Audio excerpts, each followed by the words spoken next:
여러분 안녕하십니까? 정격시사 정창준입니다. 헌정사상 처음으로 대통령 권한대행에 대한 탄핵소추안이 발의됐습니다.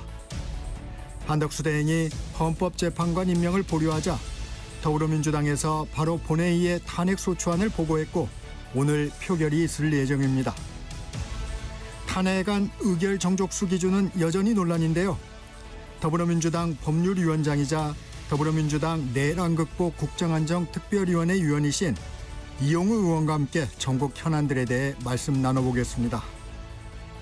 정치 이슈 속 궁금한 것들을 살펴보는 정치와이 서정욱 변호사, 김준일 시사평론가와 함께하겠습니다. 그리고 사건 속 궁금증을 파헤쳐보는 사건와이 한 주간의 화제 소식들을 키워드로 정리한 뉴스 키워드도 준비되어 있습니다. 12월 27일 금요일 정격시사 출발합니다.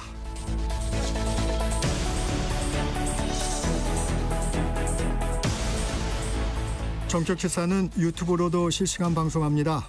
문자 참여는 짧은 문자 50원, 긴 문자 100원이 드는 샵 9730, 콩 어플은 무료입니다. KBS 1라디오 채널에는 다양한 명품 콘텐츠가 있습니다. 구독과 좋아요, 댓글로 많은 참여 부탁드립니다.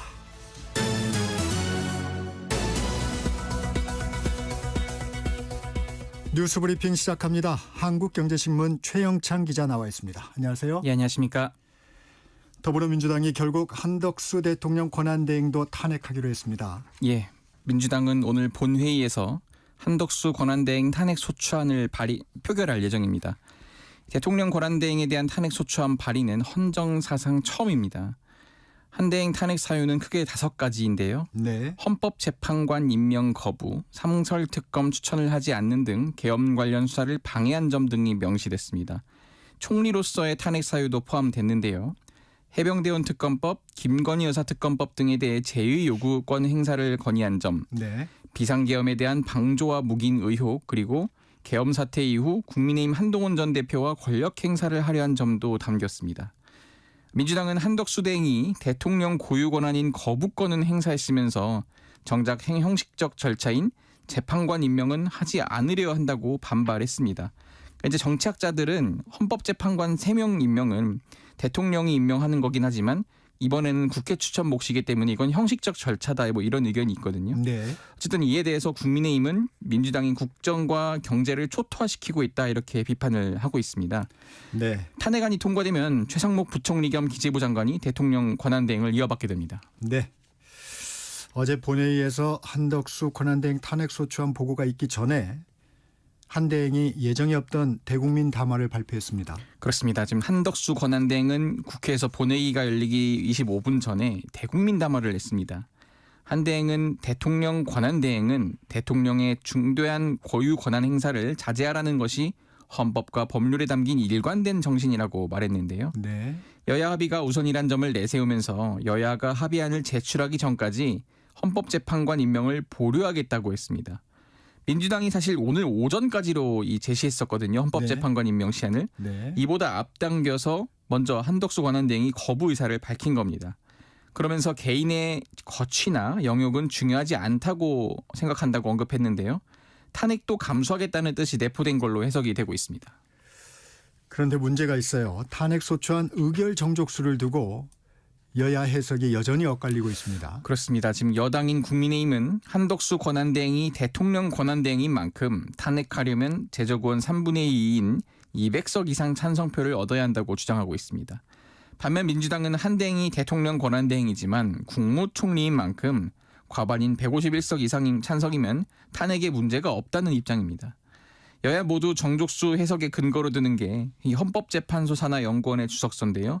여기를 보면 권한대행이어도 총리 시절 행위가 탄핵소추 사유라면 총리 기준인 제적원 과반으로 가결시킬 수 있습니다. 아, 네. 근데 민주당이 어제 발의한 탄핵소추안은 국무총리 시절 행위와 권한대행 시절 행위가 모두 명시가 돼 있거든요. 네. 그러니까 이에 대한 이 의결 정족수를 1차로 판단할 우원식 국회의장은 오늘 본회의 전에 입장을 밝힐 예정입니다. 네. 한대행 탄핵안 통과 시 심리에 나설 헌법재판소는 이 주석서는 집필자의 의견일 뿐이라면서 탄핵안이 통과되지 않은 만큼 현재로서는 이 정족수에 대한 공식 입장이 없다고 밝혔습니다. 네.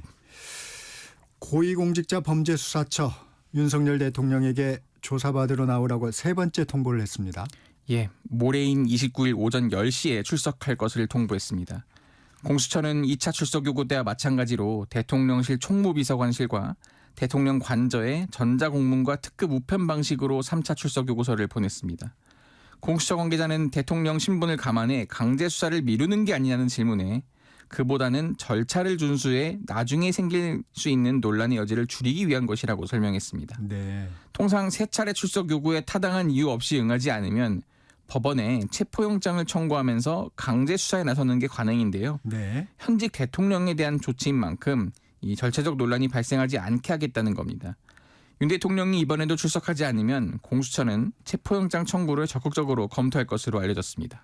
네, 헌재 심판도 알아보죠. 윤석열 대통령은 오늘 첫 번째 탄핵 심판 변론 준비 기일인데 아직 자료 제출 전혀 안 했죠? 그렇습니다. 지금 헌재가 요구한 서류를 어제까지 내지 않았습니다. 헌재는 국무회의 회록과 이 포고령, 입증 계획 등을 내도록 했는데 지금 제출 기한이 이틀이나 지났고 지금 사흘째죠. 윤 대통령의 대리인도 아직 정해지지 않았는데요. 네. 하지만 헌재는 오늘 오후 2시에 예정된 첫 변론 준비 기일을 그대로 진행하기로 했습니다. 정영식, 이미선 재판관이 본격적인 변론에 앞서 사건의 쟁점과 증거를 정리할 예정입니다. 하지만 윤 대통령 측이 아무도 출석하지 않는다면 절차가 진행되지 못할 가능성도 배제할 수 없습니다. 헌재는 변론 준비 절차와 별도로 전담팀에서 이 사실관계와 법리를 정리하면서 본재판 준비를 계속 진행하고 있다고 밝혔습니다. 네. 이 계엄 사태를 주도한 혐의를 받고 있는 김용현 전 국방부 장관 변호인단이 어제 기자회견을 열었습니다. 어떤 내용들이 있었나요? 네, 일단은 이 변호인단이 김 전 장관이 한덕수 국무총리에게 계엄을 미리 보고했다고 주장을 했습니다. 네. 윤석열 대통령에게 보고하기 앞서 한 총리에게 보고를 했다는 겁니다.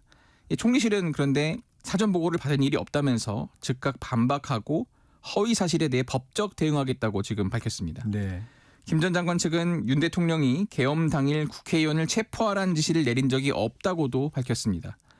윤 대통령이 국회의원을 체포하라는 취지의 지시를 내렸다고 한 조지호 경찰청장이나 곽종근 특수전사령관의 증언과 다소 지금 사실관계가 지금 충돌하고 있는 겁니다. 계엄 포고령에 대해서는 김 전 장관이 초안을 작성한 게 맞다고 인정했는데요. 네. 그런데 이제 윤 대통령이 초안에서 이 통행금지 관련 내용은 삭제했다 이렇게 밝혔습니다. 비상계엄 선포에 대해서는 이 통치행위다라는 윤 대통령 측 주장을 김 전 장관 측도 그대로 되풀이했습니다. 경제 상황도 잠깐 보겠습니다. 걱정입니다. 원달러 환율이 1,460원마저 넘어섰습니다. 그렇습니다. 지금 서울 외환시장에서 원달러 환율은 전 거래일 대비 8.4원 오른 1,464.8원에 주간 거래를 마쳤습니다. 주간 거래 종가가 1,460원을 넘긴 것은 이 글로벌 금융위기였죠. 2009년 3월 13일 이후 15년 후 9개월 만에 처음입니다. 아, 그렇군요. 한 권한대행이 여야 합의 때까지 헌법재판관 임명을 보류한다는 담화가 나오자 1,466원까지 올랐습니다. 연중 네. 최고치를 찍었는데요. 이 지금 그만큼 정치적 혼란이 굉장히 환율에도 영향을 미치고 있다는 분석이 나오고 있는 겁니다. 혼조세를 보이던 증시도 한대행 담화 후 외국인 매도세가 커졌습니다. 그래서 일제히 하락 전환을 했고요. 환율이 진정되려면 미국의 고용 악화에 따른 금리 인하를 기다릴 수밖에 없다 이런 전망까지 나오고 있습니다. 네. 신세계그룹이 중국 알리바바와 합작 법인을 만들기로 했다고요? 예, 지금 두 그룹이 5대5로 출자해서 만든 법인에 이 G마켓과 알리익스프레스 코리아가 자회사로 편입되는 구조로 만들어집니다. 네. 쿠팡, 네이버 쇼핑 이런 곳에 밀려서 지금 G마켓이 점유율 3위로 고전하고 있었는데요. 지난 2년간 1,000억 원 가까이 적자를 냈습니다. 이 돌파구를 찾던 신세계그룹이 중국 최대 이커머스 기업인 알리바바와 손을 잡은 겁니다. 이를 위해서 신세계는 G마켓 지분 전량을 출자하고 알리바바는 알리익스프레스 지분과 현금 3,000억 원을 출자합니다. 네. 이 G마켓과 알리익스프레스는 합작법인의 자회사로 들어가서 각각 독립적으로 운영하는데요. 이번 합작은 교착 상태에 빠진 신세계와 알리 측 모두에게 윈윈이다 이런 평가가 지금 나오기도 합니다. 네. 압도적인 상품 다양성과 가격 경쟁력을 보유한 알리익스프레스가 이 G마켓이라는 비교적 한국 시장에서 신뢰 있는 파트너를 만나서 좀 정체기에 돌입한 국내 전자상거래 시장에 이 새바람을 일으킬 수 있는지 과연 지금 유통업계가 주목을 하고 있습니다. 그렇군요. 여기까지 듣겠습니다. 지금까지 한국경제신문 최영창 기자였습니다. 고맙습니다. 감사합니다. 정격시사 듣고 계신 지금 시각 7시 30분입니다. 전격시사 날씨 정보입니다. 찬바람이 불며 매서운 추위가 이어지고 있습니다. 기온이 다시 큰 폭으로 떨어졌는데요. 어제 아침보다 옷을 더 든든하게 입으셔야겠습니다. 현재 경기 북부와 강원 내륙, 충북 제천과 경북 북동산지에 한파특보가 발효 중이고요. 강원도 고성의 향로봉은 영하 17도, 철원 영하 16.3도, 파주도 영하 15.1도까지 뚝 떨어졌습니다. 서울도 현재 영하 5.7도로 어제 같은 시각보다 5도 이상 낮게 시작하고 있고요. 찬바람의 체감 온도는 영하 8도를 밑돌고 있습니다. 낮 동안에도 중부 내륙을 중심으로 기온이 0도 안팎에 머물겠으니까요. 옷차림 따뜻하게 하시기 바랍니다. 내일까지 강추위가 이어지다가 일요일 낮부터 추위가 누그러지겠습니다. 지금 충남 서해안과 호남 서부 지역에 비나 눈이 오는 곳이 있는데요. 내일까지 전북의 많게는 20cm 이상, 충남과 제주도 산지에도 최대 10cm의 많은 눈이 내리겠습니다. 특히 충남과 호남을 중심으로는 시간당 1에서 3cm의 습하고 무거운 눈이 많이 내릴 것으로 예상돼 대비가 필요하겠습니다. 지금 서울의 기온은 영하 5.7도입니다. 지금까지 날씨 정보의 조한일이었고요. 이 시각 교통 상황을 KBS 교통정보센터의 정현정 씨가 전해드립니다. 네, 먼저 경부고속도로 상황인데요. 서울 쪽입니다. 언양분기점 부근에서는 화물차가 고장나 있습니다. 칠곡 휴게소 부근에서는 고장난 승용차가 서 있고요. 수원에서 막히다가 양재에서 반포까지 밀립니다. 반대 부산 방향으로는 반포에서 서초까지 막히고요. 추풍령 휴게소에서 김천 역시 막히고 있습니다. 서울 양양고속도로 양양 쪽인데요. 홍천 휴게소에서는 2차로에 단독 사고 있어서 처리하고 있습니다. 경인고속도로 서울 쪽으로 신월에서 막히고요. 반대 인천 쪽으로는 인천 요금소에서 서인천까지 밀리고 있습니다. 서해안고속도로 목포 방향 서평택 분기점 부근 1차로와 2차로에 걸쳐서 화물차 사고 처리 중입니다. 당진 부근 역시 승용차와 화물차가 부딪힌 사고 있었는데요. 전차로 통제되고 있습니다. 송악 나들목에서 우회하시기 바랍니다. 당진 나들목부터 정체입니다. KBS 교통정보센터에서 정현정입니다.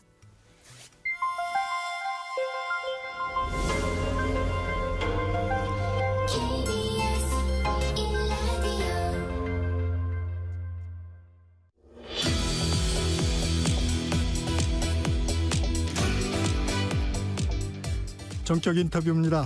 한덕수 대통령 권한대행에 대해 탄핵 소추안을 발의한 민주당 입장 들어보겠습니다. 더불어민주당 법률위원장이자 더불어민주당 내란 극복 국정안정 특위위원이신 이용우 의원 나와 계십니다. 의원님 안녕하세요. 네, 안녕하세요. 한덕수 권한대행이 긴급 대국민 담화를 발표했습니다. 헌법재판관 임명에 대해 여야 합의안 제출까지 보류하겠다. 한 대행의 입장 어떻게 들으셨습니까? 일단 사실관계가 좀 다르고요. 여야 간에 이미 헌법재판관 후보자 지정에 대해서는 다 합의한 바입니다. 또다시 합의하라고 하는 것은 사실과 다르다. 이 점 먼저 지적하겠고요. 그 부분 조금 더 설명을 부연해 주시면. 예, 그 과거에 그 추경호 원내대표 당시 이미 그때 당시에 박찬대 원내대표랑 이렇게 3명의 후보자와 관련해서 한 명은 소위 국민의힘에서 2명은 민주당에서 이렇게 그 지명하는 걸로 이렇게 합의가 됐고 김상훈 정책위 의장도 그런 취지로 공개 발언한 바도 있고요. 여야 간에 이미 그렇게 선출하는 것에 대해서 합의를 했고 인사청문 절차와 국회 본회의 의결을 거치면 되는데 마치 그런 합의가 없었던 것처럼 국민의힘과 한덕수 총리가 주장하는 것은 사실과 전혀 다르다. 네. 이 말씀 먼저 드리겠고요. 네. 그다음 국회에서 선출을 하게 되면 대통령이든 권한대행이든 형식적 임명 권한을 행사를 하면 되는 겁니다. 형식적 임명 절차다. 네. 그런데 그것이 바로 헌법과 법률이 명하는 헌법과 법률에 따른 절차인데 국회 본회의까지 다 의결된 마당에 그것에 대해서 다시 여야 협의를 거쳐라? 이것은 매우 반헌법적이고 법률에 반하는 주장입니다. 그래서 한덕수 총리가 헌법과 법률에 따라서 여야 합의를 거쳐라라고 하는 것은 사실과도 다르고 법률 내용과도 전혀 다르다. 이런 말씀 먼저 드리겠습니다. 네. 그 여야 합의 부분에 있어서는 한덕수 권한대행이 얘기하는 부분하고 조금 차이가 있긴 있어요. 네. 네. 한덕수 권한대행은 농업사법 등 6개 법안에 대해서는 거부권을 행사했어요. 네, 거부권을 행사하면서 헌법재판관 임명권 행사를 자제한다는 주장인데 이 부분은 어떻게 생각하십니까? 글쎄요. 거부권이라고 하는 것은 대통령의 그 한덕수 권한대행 표현에 따르면 고유 권한인데 마찬가지로 가장 적극적인 권한을 행사한 거예요. 말하자면 국회에서 법률이 통과되면 통상례에 따라서 공포하는 것이 일반적입니다. 네. 근데 그것을 거슬러서 거부권을 행사해서 법률이 시행되지 못하도록 막는 셈이거든요. 가장 적극적인 대통령의 권한 행사입니다. 네. 근데 그런 권한을 행사해놓고 아까 말씀드린 것처럼 국회에서 이미 선출돼서 사실상 형식적 임명 절차만 거치면 되는 그런 대통령의 소극적 권한 행사는 못한다. 전혀 논리적으로 맞지 않고 법률적으로도 부당한 주장이다. 이렇게 말씀드리겠습니다. 헌재 대법원에서도 그 헌법재판관 임명은 할 수 있다는 입장을 좀 밝힌 부분이 좀 있어요. 이전에. 예, 지금 뭐 헌법재판소도 마찬가지고 헌법재판관 후보자 3인의 일관된 입장, 최근에 또 대법관 후보자, 마용주 후보자의 입장, 뭐 대법원의 입장, 그리고 이론 없는 헌법학자들의 입장 다 마찬가지인데 지금 유일하게 헌법재판관은 권한대행 임명할 수는 없다라는 주장을 국민의힘과 한덕수 총리만 하고 있는 모양새입니다. 그래서 헌법재판관 임명은 한덕수 권한대행이 받아들일 수도 있을 거다 하는 얘기들도 좀 나왔었어요. 당연지사니까요. 이렇게 입장이 바뀐 배경 어떻게 보십니까? 혹시? 그래서 저 이게 참 불합리하고 도저히 이해 안 되는 상황을 설명하는 게 굉장히 좀 곤혹스러운데요. 이유는 딱 결과적으로는 하나로 수렴된다고 생각을 하는데요. 윤석열 정부를 같이 끌어왔던 본인의 어떤 개인적 어떤 그런 위치 이런 부분들 때문에 결과적으로는 윤석열 정부의 부활을 일정 부분 염두에 두고 있는 거 아닌가라는 그 설명 말고는 설명할 수 있는 방법이 없습니다. 네. 민주당에선 어제 바로 본회의에 한덕수 권한대행 탄핵안을 보고를 했고요. 오늘 표결이 있을 예정입니다. 그런데 이제 탄핵 사유를 보니까 총리 때 일과 권한대행 때 일이 섞여 있어요. 네. 당초 그 가결 정족수를 위해서 총리 때 일을 사유로 삼기로 하지 않았나요? 민주당에서? 네, 그렇게 뭐 방침을 내부적으로 정한 바는 없고요. 헌법과 법률에 위반하는 중대한 위반 사유 이게 이제 탄핵 사유잖아요. 이 탄핵 사유를 구성함에 있어서 지금 계엄 그 선포와 그 대통령 권한대행을 맡은 그 전후를 구분할 이유가 없다. 이런 부분들을 엄중하게 좀 책임을 물어야 된다. 그것이 탄핵 소추의 본령에 부합한다. 뭐 이런 취지로 그렇게 담았습니다. 아, 네. 국민의힘은 권한쟁의 심판, 뭐 효력정지 가처분 신청 등 모든 조치를 취하겠다고 했는데 어떻게 보세요? 가능하지 않은 법률적 수단을 계속 강구하는 겁니다. 권한쟁의 심판이라고 하는 것은 국회나 국회의원의 어떤 헌법상 권한, 즉 소위 심의 표결권을 침해됐다. 그리고 더 나아가서 그러한 심의 표결권 침해에 따른 국회 의결이 무효다. 이런 2단계 심사를 거쳐야 되는 매우 엄격한 요건이 필요하고요. 헌법재판소가 국회 의결 절차에 대해서 잘 관여하지 않는 것이 일반적입니다. 그러면 이런 방식으로 권한쟁의 심판이 인용될 가능성이 거의 없는데 이런 것들을 진행을 하겠다라고 하는 것은 그야말로 절차 지연에 꼼수 이외에 다른 이유는 찾아보기 어렵고요. 가처분도 마찬가지입니다. 도저히 좀 이해하기 어렵다 이렇게 말씀드립니다. 효력정지 가처분은 좀 빠르게 나올 수 있는 건가요? 경우에 따라서 다른데요. 예를 들면 지금 국민의힘에서 상설특검 국회 규칙 네. 개정안에 대한 네. 권한쟁의 심판과 효력정지 가처분 신청을 제기한 바가 있거든요. 네. 12월 초에 했는데 아직까지 결론이 나오고 있지 않고요. 이 사안도 그렇게 빠르게 나올 가능성은 없어 보이고 설령 나온다 하더라도 인용될 가능성은 없습니다. 네. 문제는 가결 정족수입니다. 네. 일단 우원식 국회의장이 결정하는 것도 뭐 명문화되어 있는 상황은 아니에요. 네. 우원식 국회의장 어떤 판단을 하실 걸로 예상하세요? 일단은 가결 정족수와 관련해서 오늘 본회의에서 이제 붙여져서 투표를 하게 되면 이것이 가결인지 부결인지에 대한 판단은 분명하게 해야 되잖아요. 그렇죠. 투표 결과가 나왔는데 이게 가결인지 부결인지를 국회의장이 선포를 안 하면 네. 정말 당황스러운 거잖아요. 네. 선포를 해야 되기 때문에 1차적으로 국회의장이 가결 여부에 대한 의결 정족수 판단을 할 수밖에 없는 상황이고요. 국회의장으로서는 지금까지 여러 가지 기관의 입장들 또 학자들의 입장들 선례가 거의 없기 때문에 선례 자체가 맞습니다. 그게 어려운 부분입니다. 그런 여러 가지 입장들을 수렴을 해서 판단을 할 텐데 지금까지 드러나고 있는 입장들은 과반수이면 족하다라고 하는 것이 국무총리에 준해서 네. 151석 이상이면 예, 족하다라는 의견들이 지배적이기 때문에 그런 기준으로 아마 처리를 하지 않을까 이렇게 예상을 하고 있습니다. 이 혼란이 예상되는 부분인데 권성동 국민의힘 원내대표는 대통령에 준하는 가결 정족수 200석이 아닌 총리에 준해 151석 이상으로 탄핵안이 가결될 경우에 명백한 위헌이므로 한덕수 권한대행이 직무를 수행해야 한다고도 했습니다. 예. 이 부분은 어떻게 생각하십니까? 굉장히 심각한 발언이라고 생각하는데요. 왜냐하면 국회에서 어떤 이유를 통해서든 절차적으로 국회의장이 한덕수 권한대행에 대한 탄핵소추 의결을 선포를 해요. 선포를 하면 그 선포 결과를 헌법재판소에 보내게 됩니다. 그 즉시 직무정지가 되는 거예요. 그게 헌법과 법률이 규정하고 있는 내용입니다. 만약에 그것이 의결 정수가 불충족됐다라거나 탄핵 사유가 안 된다라거나 이런 부분들을 가지고 다투고자 한다면 헌법재판소에서 헌법재판 과정에서 다투면 되는 겁니다. 직무정지는 그 순간에 바로 되는 거기 되는 때문에. 거기 때문에. 네. 근데 그럼에도 불구하고 직무를 계속 수행해야 된다라고 강변한다라고 하면 이렇게 되는 겁니다. 소위 한 하늘 아래 태양이 두 개. 예를 들면 국군 통수권자가 2명이 생기는 거예요. 한덕수 권한대행과 한덕수 권한대행의 직무 정지에 따라서 자동적으로 그 다음 승계인 최상목 최상목 경제부총리가 권한대행을 수행을 하게 되거든요. 네. 대통령 권한대행 2명이 있는 꼴을 국민의힘이 지금 조장하고 있는 거거든요. 말하자면 국군 통수권자 2명이 동시에 군 통수권을 행사를 한다라고 생각을 해보세요. 내전입니다. 저는 권성동 원내대표의 이 발언은 스스로 정당으로서의 존립 근거를 스스로 무너뜨리고 있는 것이다. 우리는 헌법을 위반하겠다라고 하는 것을 선언한 것이다.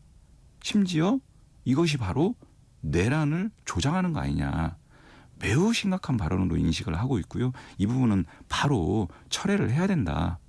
안 그러면 국민들이 너무나 혼란스러운 상황에 국민의힘이 과연 이 국민들의 공분을 버텨낼 수 있을까 이런 심각한 좀 우려를 가지고 있는 발언입니다. 근데 이제 국민들이 혼란을 예상하는 것 중에 하나가 한대행에 대한 탄핵 소추안이 통과가 되면 이제 최상목 경제부총리가 권한대행을 맡게 되는데 이게 이 헌법재판관 임명 문제에서 한대행과 다를 수가 있을까요? 어떻게 보세요? 사실 이제 지난번 윤석열에 대한 그 탄핵소추 의결을 한 과정에서 그 한덕수 총리에 대한 탄핵 의결도 상당한 논의가 있었지 않습니까? 그런데 저희가 말씀하신 것처럼 일단 총리로서 권한대행을 수행하면서 이 상황을 좀 빠르게 극복해보자라는 취지였는데 한덕수 총리가 보여준 이 짧은 기간이지만 이 행보들을 보면 굉장히 기가 막히거든요.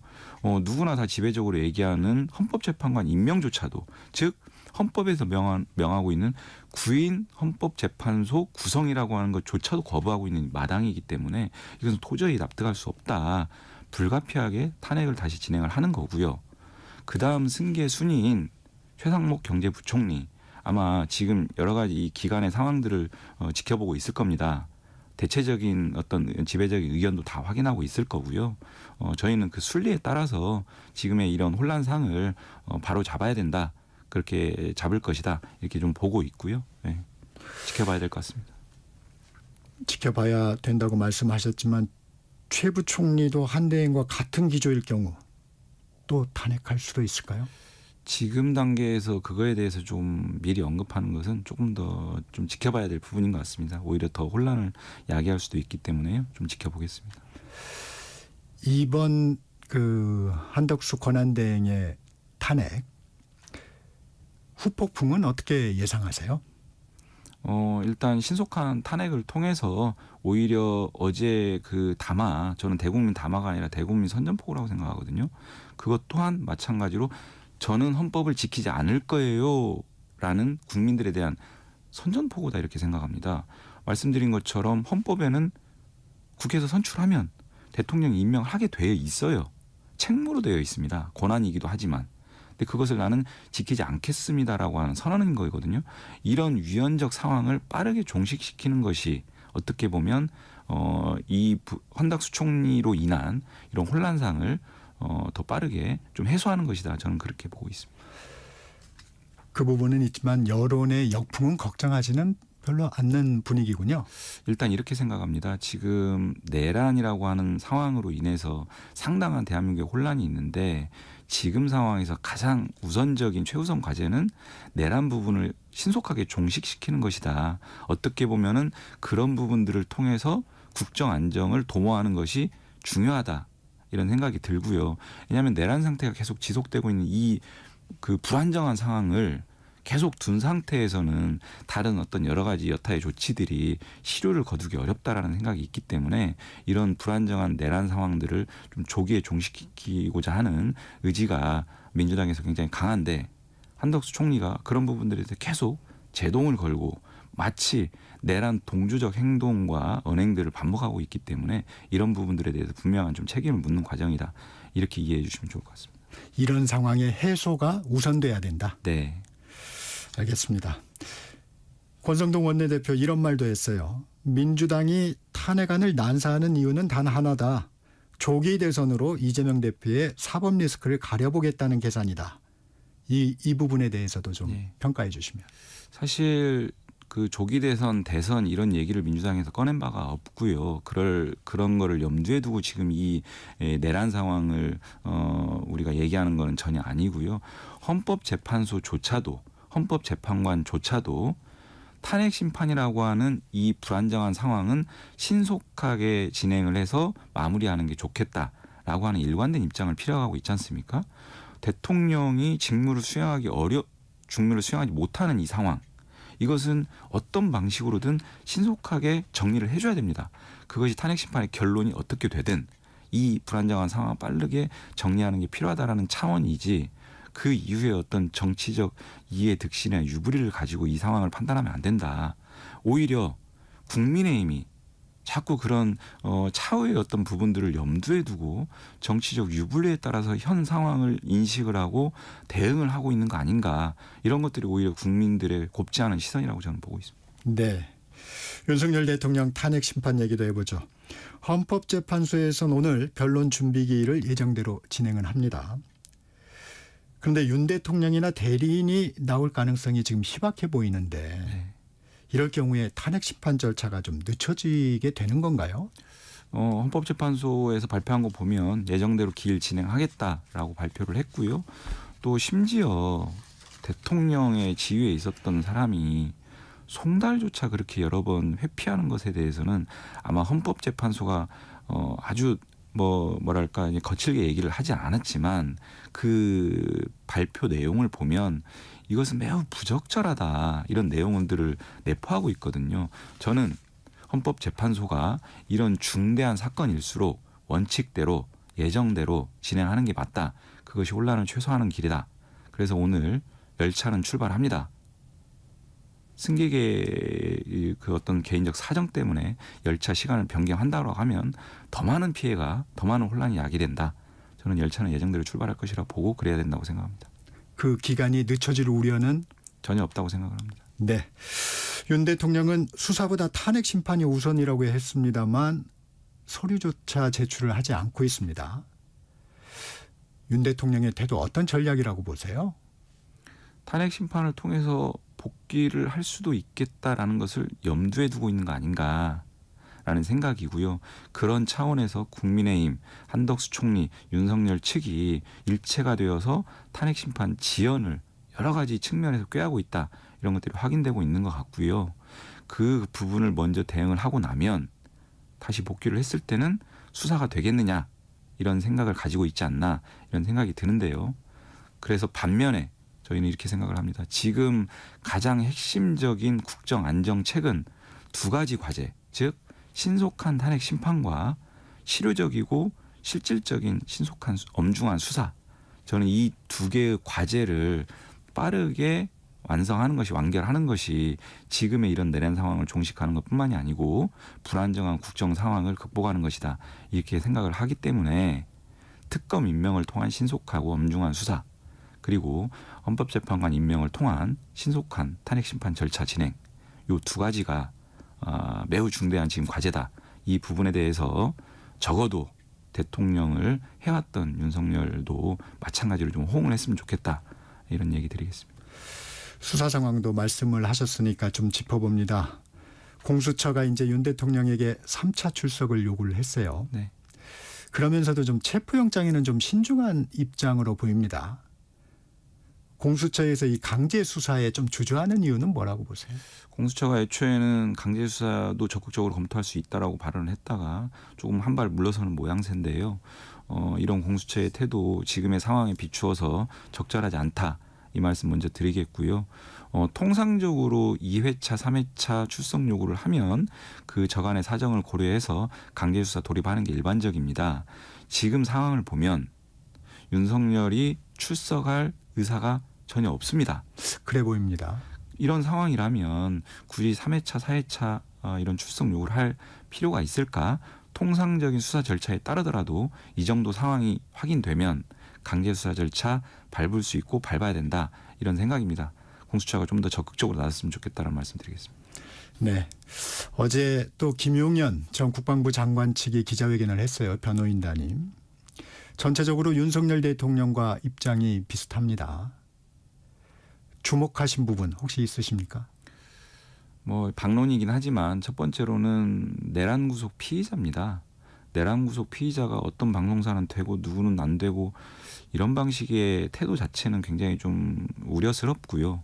두 번째는 계엄 선포와 내란 부분에 대한 정당성을 강변을 했는데 이 부분과 관련해서는 이미 지배적인 의견들이 다 확인되고 있지 않습니까? 계엄 선포의 요건이 전혀 갖추어지지 않았다. 이런 부분들은 한덕수 총리조차도 다 인정을 하고 있는 부분이고요. 물리력 행사 부분은 전 국민이 증인입니다. 이런 부분들을 마치 없었던 것처럼 정당한 것처럼 주장하는 것은 스스로의 발목을 나중에 잡을 것이다. 오히려 헌법 수호에 대한 의지가 전혀 없었던 사람들이 장관을 하고 대통령을 했다라고 하는 것을 자인하는 꼴에 불과하다. 이렇게 말씀드리겠습니다. 네. 어제 내용 중에 지금 비선 실세 의혹을 받고 있는 노상원 전 정보사령관 있지 않습니까? 김 전 장관의 자문 역할은 했지만 윤 대통령과는 관련이 없다고 선을 그었어요. 이 부분은 어떻게 생각하세요? 어제 발표 내용 중에 또 한 축은 저는 윤석열 구하기라고 좀 요약할 수 있을 것 같은데요. 책임이 옮겨지는 부분들을 스스로 나서서 좀 끊어내 나가는 과정으로 이해를 했습니다. 그러나 이미 보도 등에서 밝혀지는 바와 같이 여러 가지 수첩의 내용이라든지 상호 소통, 의견 교환을 했는데 최종 의사결정권자인 윤석열은 몰랐다? 보고하지 않았다? 또는 소통하지 않았다? 좀 납득하기 어렵고요. 수사를 통해서 분명하게 밝혀질 부분이라고 생각을 합니다. 저희가 이제 꼬리 자르기 뭐 이런 말은 많이 하는데 뭐 윗선 자르기 뭐 이런 얘기도 나오고 있어요. 네. 네. 일단 노 전 사령관이 지금의 얘기대로 하면 김 전 장관의 자문 역할만 했다면 이것도 좀 처벌의 대상이 될 수 있나요? 노상원 씨요? 네. 노상원 전 정보사령관. 만약에 그럼요. 이제 그 예. 변호인단이 주장하는 대로 네. 자문 역할만 했다. 예. 예. 예. 그러면 예. 그것이 처벌의 대상이 될 수 있나요? 형법상 내란죄가요. 소위 형법 구조상 정범과 공범으로 원래는 구분이 되지 않습니까? 형법상 내란죄는 굉장히 중대범죄이기 때문에 정범의 범위를 굉장히 포괄적으로 규정해놨습니다. 가장 낮은 단계로 소위 부하 수행하는 자까지도 정범으로 포섭을 해놨어요. 아예 명시적으로. 내란죄는 함부로 가담하면 안 된다라고 하는 것을 선언해 놓은 거거든요. 저는 노상원 씨가 단순히 자문 역할을 했다 하더라도 내란죄 정범으로 충분히 규율할 수 있다. 이렇게 생각을 하고 있습니다. 한 1분 정도 시간이 남았는데 짧게 좀 여쭤보겠습니다. 국민의힘에서 제3자 추천 방식으로 하는 특검법을 역제안하는 카드를 하나 선택지로 지금 거론을 하고 있습니다. 네. 만약에 역제안이 오면 협의할 수 있습니까? 그 참 이해가 안 되는 게 과거에 내곡동 특검, 최순실 특검, 소위 드루킹 특검 이런 일련의 특검에서요. 이해관계 있는 정당은 특검 추천 정당에서 다 배제해놨습니다. 심지어 드루킹 특검 같은 경우는 그때 당시에 민주당 관련으로 민주당이 추천 정당에서 빠져 있었어요. 그러니까 그렇습니까? 그렇습니다. 그래서 이해관계 있는 정당이 들어가는 것은 오히려 특검의 공정성을 해칠 수가 있기 때문에 그런 선례들이 이미 누적되어 왔었습니다. 그런데 마무리해 주시고요. 유독 이번에만 같이 해야 된다? 이건 선례와도 맞지 않고 공정한 특검을 위해서도 적절하지 않습니다. 네, 지금까지 더불어민주당 이용우 의원이었습니다. 고맙습니다. 네, 고맙습니다. 정적시사 1부 여기서 마치고요. 잠시 후 2부 정치와이로 돌아오겠습니다.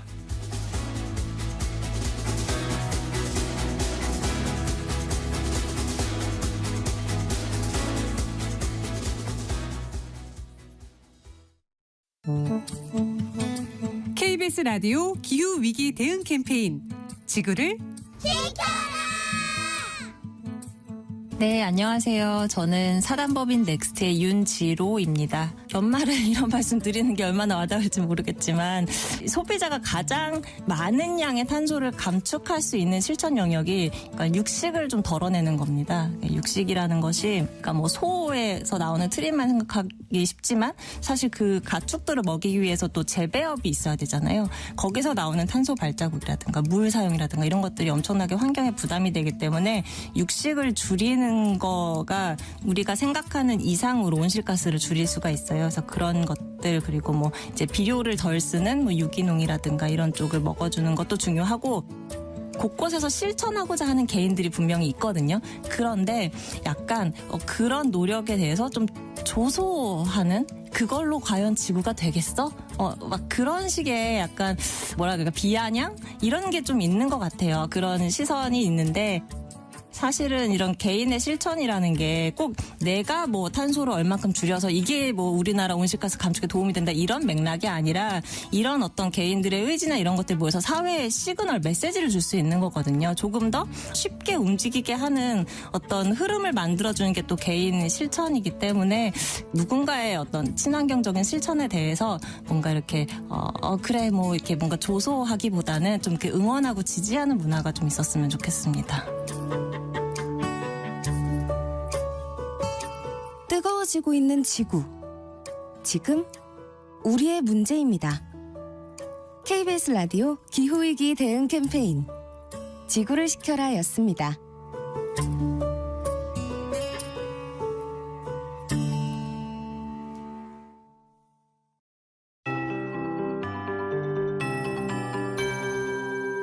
KBS 58분 날씨. 올해 마지막 주말을 앞두고 추위가 다시 매서워졌습니다. 어제 오후부터 찬바람이 강해지면서 오늘 아침 기온이 큰 폭으로 떨어졌습니다. 특히 한파특보가 발효 중인 경기 북부와 강원 내륙, 충북 제천과 경북 북동 산지는 영하 10도를 밑돌고 있습니다. 현재 기온 강원도 고성 향로봉이 영하 16.7도, 철원 영하 16.3도, 파주도 영하 15.5도까지 떨어져 있습니다. 서울도 영하 5.7도, 찬바람의 체감 온도는 영하 8.3도까지 떨어져 있는데요. 낮 동안에도 중부 내륙을 중심으로는 기온이 0도 안팎에 머물겠고요. 바람도 강하게 불어서 체감 온도는 더 낮겠습니다. 어제보다 옷차림을 더 든든하게 하셔야겠습니다. 내일까지 강추위가 이어지다가 일요일 낮부터 추위가 누그러질 것으로 보입니다. 오늘과 내일은 충청과 호남을 중심으로 매우 많은 눈이 내리겠습니다. 지금 충남 서해안과 호남 서부 지역에 비나 눈이 오는 곳이 있는데요. 내일까지 전북에는 최대 20cm 이상, 충남과 제주도 산지에도 최대 10cm의 많은 눈이 내려 쌓이겠습니다. 특히 충남과 호남을 중심으로는 시간당 1에서 3cm의 습하고 무거운 눈이 많이 내릴 것으로 예상됩니다. 대비하셔야겠습니다. 현재 서울의 기온은 영하 5.8도입니다. 조환일입니다.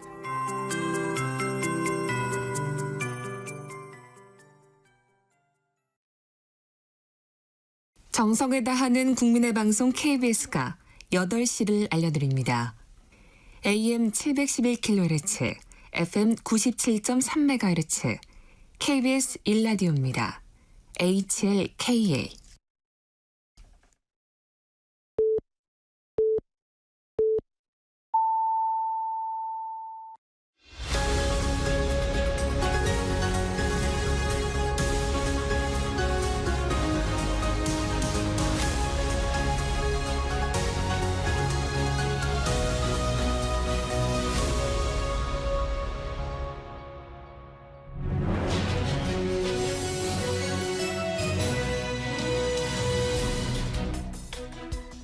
네, 한 주간의 정치 이슈 속 궁금증을 풀어보는 시간입니다. 정치와의 오늘도 왜라는 질문 해보겠습니다. 서정욱 변호사, 김준일 시사평론가와 함께합니다. 안녕하세요. 네, 안녕하세요. 네, 한덕수 대통령 권한대행의 긴급 대국민 담화를 발표했습니다. 여야 합의 때까지 헌법재판관 임명 보류하겠다는 건데 결정의 배경 어떻게 보셨습니까? 김준일 평론가님. 야권 일각에서 얘기했던 윤석열, 한덕수, 권성동 야합이 사실이었구나. 뭐 그래서 노컷뉴스나 일부 언론에서는 3인 사각 뭐 이런 표현까지 썼는데 뭐 동일한 주장을 지금 반복을 하는 거거든요. 마치 이게 굉장히 중립적인 것처럼 이제 한덕수 총리가 이제 마치 고뇌에 찬 것처럼 얘기를 했는데 이 논리는 사실은 이미 다 이제 깨진 거라고 저는 보고 있습니다. 왜냐하면은 대통령의 직무대행으로서 권한을 이 국회가 추천한 헌법재판관을 임명하는 것은 적극적 권한 행사에 해당되지 않는다. 이거는 거의 모든 헌법재판소도 그렇고 그리고 뭐 국회 입법조사처도 그렇고 대부분의 헌법학자들이 얘기를 했는데 이거를 국회에서 이미 통과가 돼가지고 올라온 거를 다시 돌려보낸다라는 거는 그리고 이게 만약에 정말로 고뇌에 찬 결단이면은요 언제까지 협의를 해라. 그 다음엔 내가 결정하겠다. 이런 게 보통 붙어요. 국회의장도 그런 식으로 하지. 그냥 언제 그런 기한 조건도 없이 그냥 여야 합의. 예, 여야 합의를 해와라. 라고 하는 거는 지금 상황에서는 합의가 안 된다는 걸 뻔히 알고 있잖아요. 그러면 이건 안 하겠다는 거죠. 결국은 국민의힘의 이제 지연 전략에 손을 들어줬다고 보면 될 것 같고 뒤에 우리가 좀 더 얘기를 나눌 기회가 있겠지만은 사실상 뭐 김용현 국방부 장관도 한덕수 총리한테 계엄 당일날 사전에 보고했다. 그러니까 본인도 예, 내란에 사실상 가담을 한 것이고 이거를 지연을 시켜야지만 본인이 살아날 수 있다. 결국은 윤석열 대통령을 복귀시키는 것이 최고의 전략이다라고 한덕수 총리도 시인한 거다. 이렇게 봅니다. 예. 서정욱 변호사님, 한덕수 권한대행의 결정에 대해서. 한마디로 이제 그 법리하고 설레인데요. 옛날에 2016년에 대법원장이 추천했던 이선의 재판관에 대해서 황교안 권한대행은 임명권이 없다. 이렇게 주장한 게 추미애, 우상호, 박범계, 박주민 의원들은 대법원장이 추천한 거나 국회에서 추천한 거나 똑같잖아 논리가. 근데 권한대행은 없다. 한마디로 이게 탄핵 심판 끝나고 해라. 그래서 끝나고 했잖아요. 이번에도 이게 윤석열 대통령 재판 끝나고 3명 임하면 됩니다. 6명하고 이게 설레예요.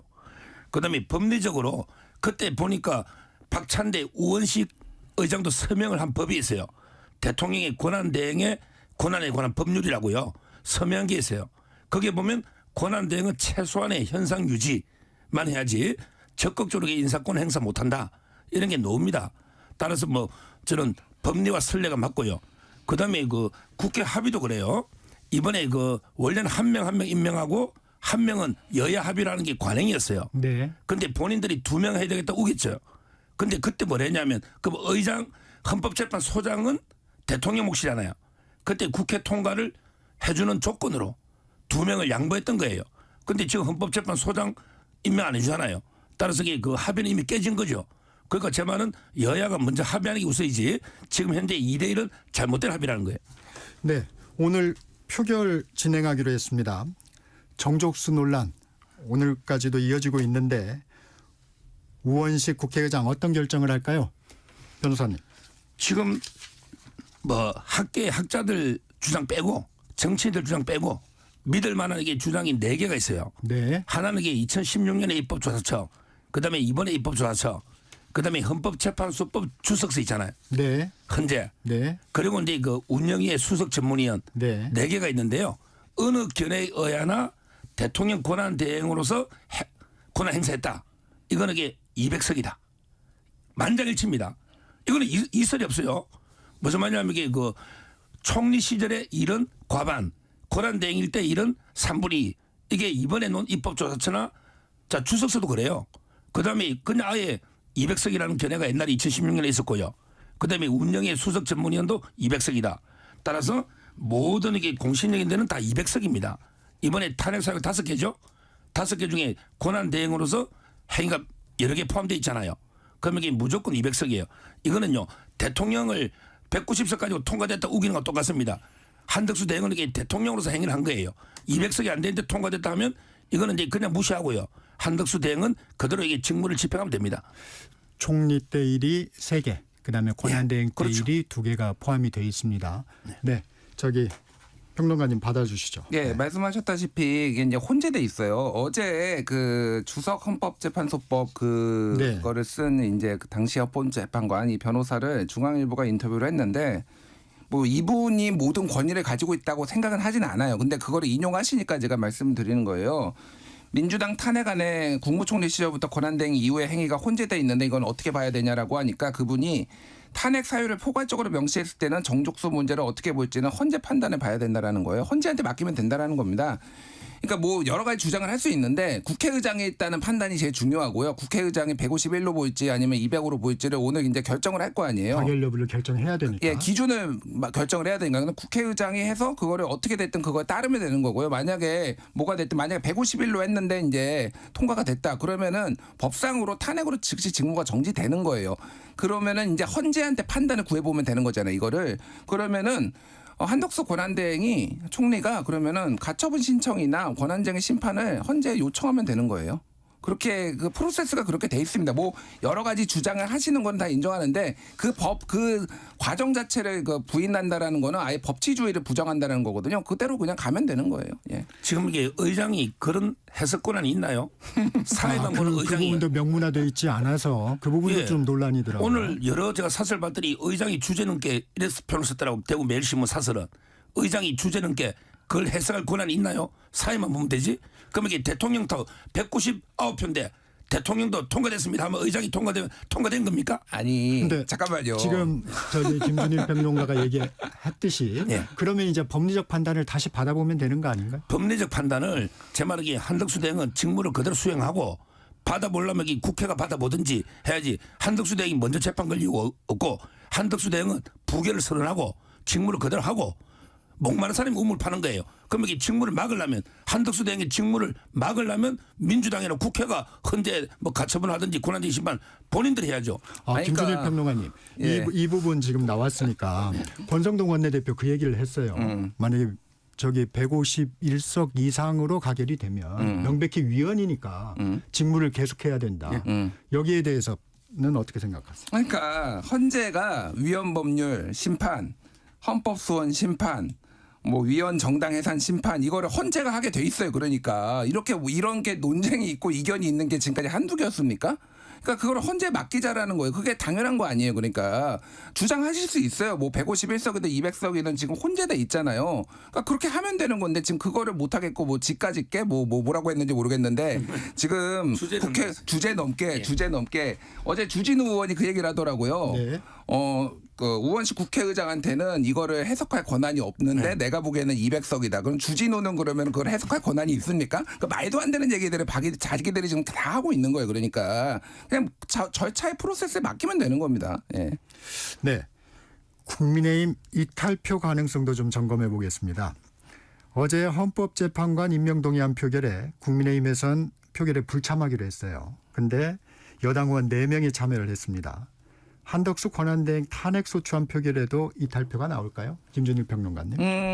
그러니까 이게 지금 당론으로 불참이잖아요. 아예 표결 불참으로 지금 확정이 됐네. 제가 확인은 못 해봤는데 아마 그럴 가능성이 매우 높죠. 왜냐하면 어제도 그 헌법재판관 임명동의안에서도 이제 그러니까 의원총회에서 표결 불참을 결정했기 때문에 이것도 그럴 가능성이 높은 게 만약에 이거를 그냥 표결로 들어갈 경우에는 지난번에 윤석열 대통령 탄핵소추안이 통과된 것처럼 200표가 좀 넘게 통과될 가능성을 이제 배제를 할 수가 없는 거예요. 그러면 이제 국민의힘 쪽에서 얘기하는 이 지연 전략 150일이냐 200이냐 이거 가지고 아예 다툴 여지조차 없어지기 때문에 저는 당론으로 아예 이거는 표결 불참을 선언할 거라고 보고 그래서 어제하고 비슷하게 될 것 같아요. 한 3-4명 본인들이 생각하기에 뭐 2-3명 이 정도가 들어가서 또 그 중에서도 반대 던지신 분들도 있더라고요. 어제 보면은 그 헌법재판관 임명 동의안에 보면은 반대도 나왔기 때문에 그런 식으로 진행되지 않을까? 뭐 그래서 200석을 넘기지는 못할 거다. 저는 못 넘길 거라고 봅니다. 네, 서정욱 변호사님.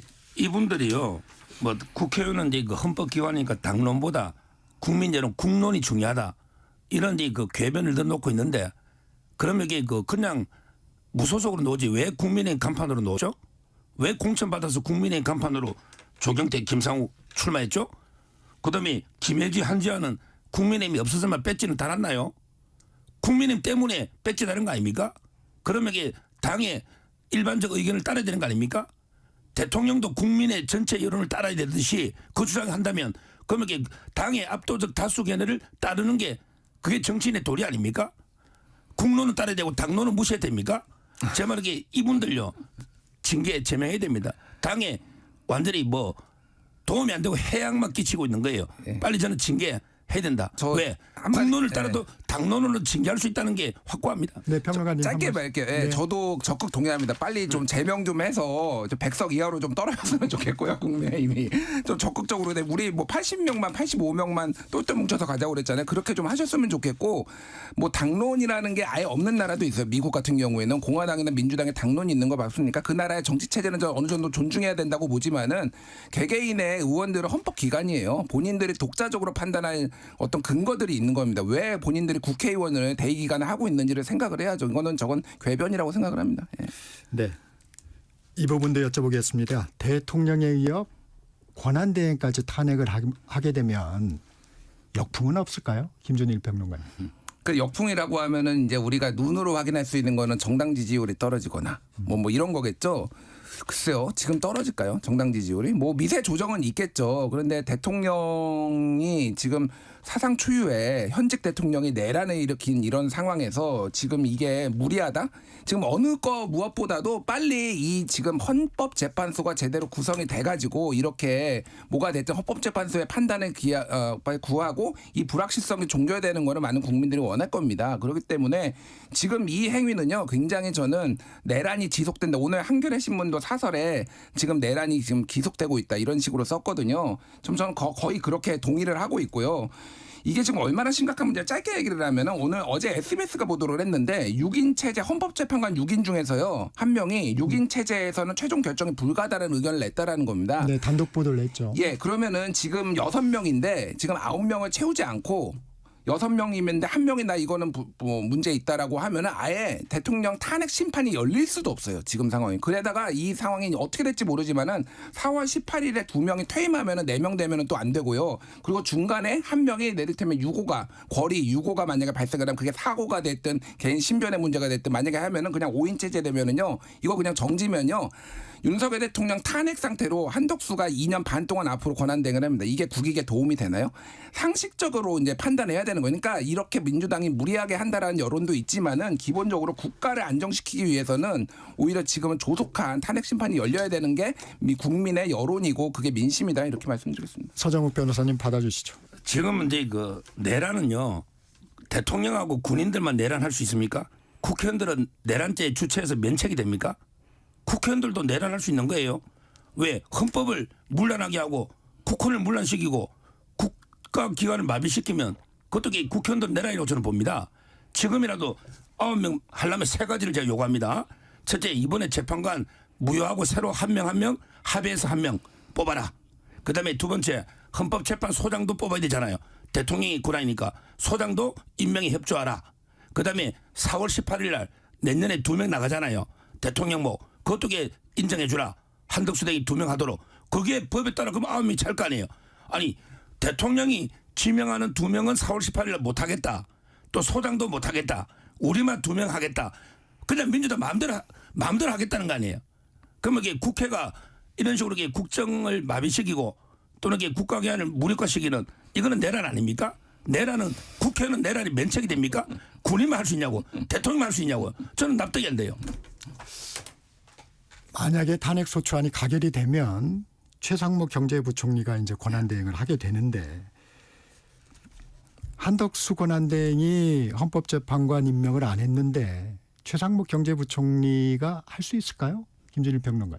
모르겠습니다. 솔직히 제가 뭐 이거를 예측을 한 건 민주당에서는 좀 더 기대를 하고 있는 게 예를 들면은 내란을 하기 위해서 국무회의를 열었을 때 그러니까 그 최상목 경제부총리가 매우 강하게 반대를 하고 자리를 박차고 나왔다. 그러니까 일말의 양심이 있는 거 아니냐. 뭐 이런 식으로 이제 기대를 하는데 솔직히 민주당도 뭐 뭔가를 정보를 가지고 그렇게 하는 것 같지는 않아요. 예, 그래서 불확실성이 굉장히 놓여 있다라는 건데 그러니까 이게 줄 탄핵이 이루어질 가능성도 저는 배제할 수 없을 것 같아요, 지금. 그러면은 이제 그다음에 이주호 경제부총리 그 밑으로 이제 과기정통부장 유상임인가요?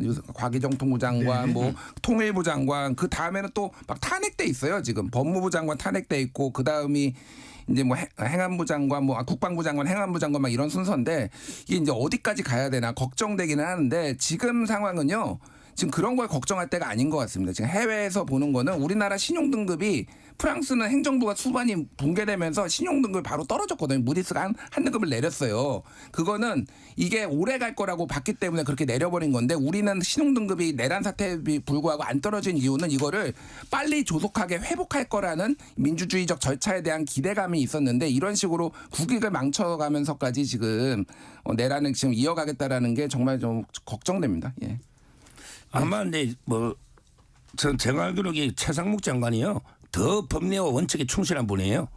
아마 근데 그 한덕수 대행보다 더 법에 따라 할 겁니다. 절대 임명할 일은 없다. 저는 이렇게 보고 있고요. 좀 전에 자꾸 내란 이야기 하는데 한번 생각해 보세요. 제가요 계엄을 찾아봤더니 우리나라 한 몇십 번 했어요.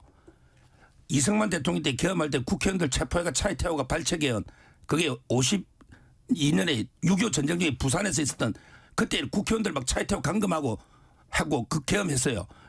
그다음에 박정희 대통령도 유신한다고 계엄을 상시 계엄을 했어요.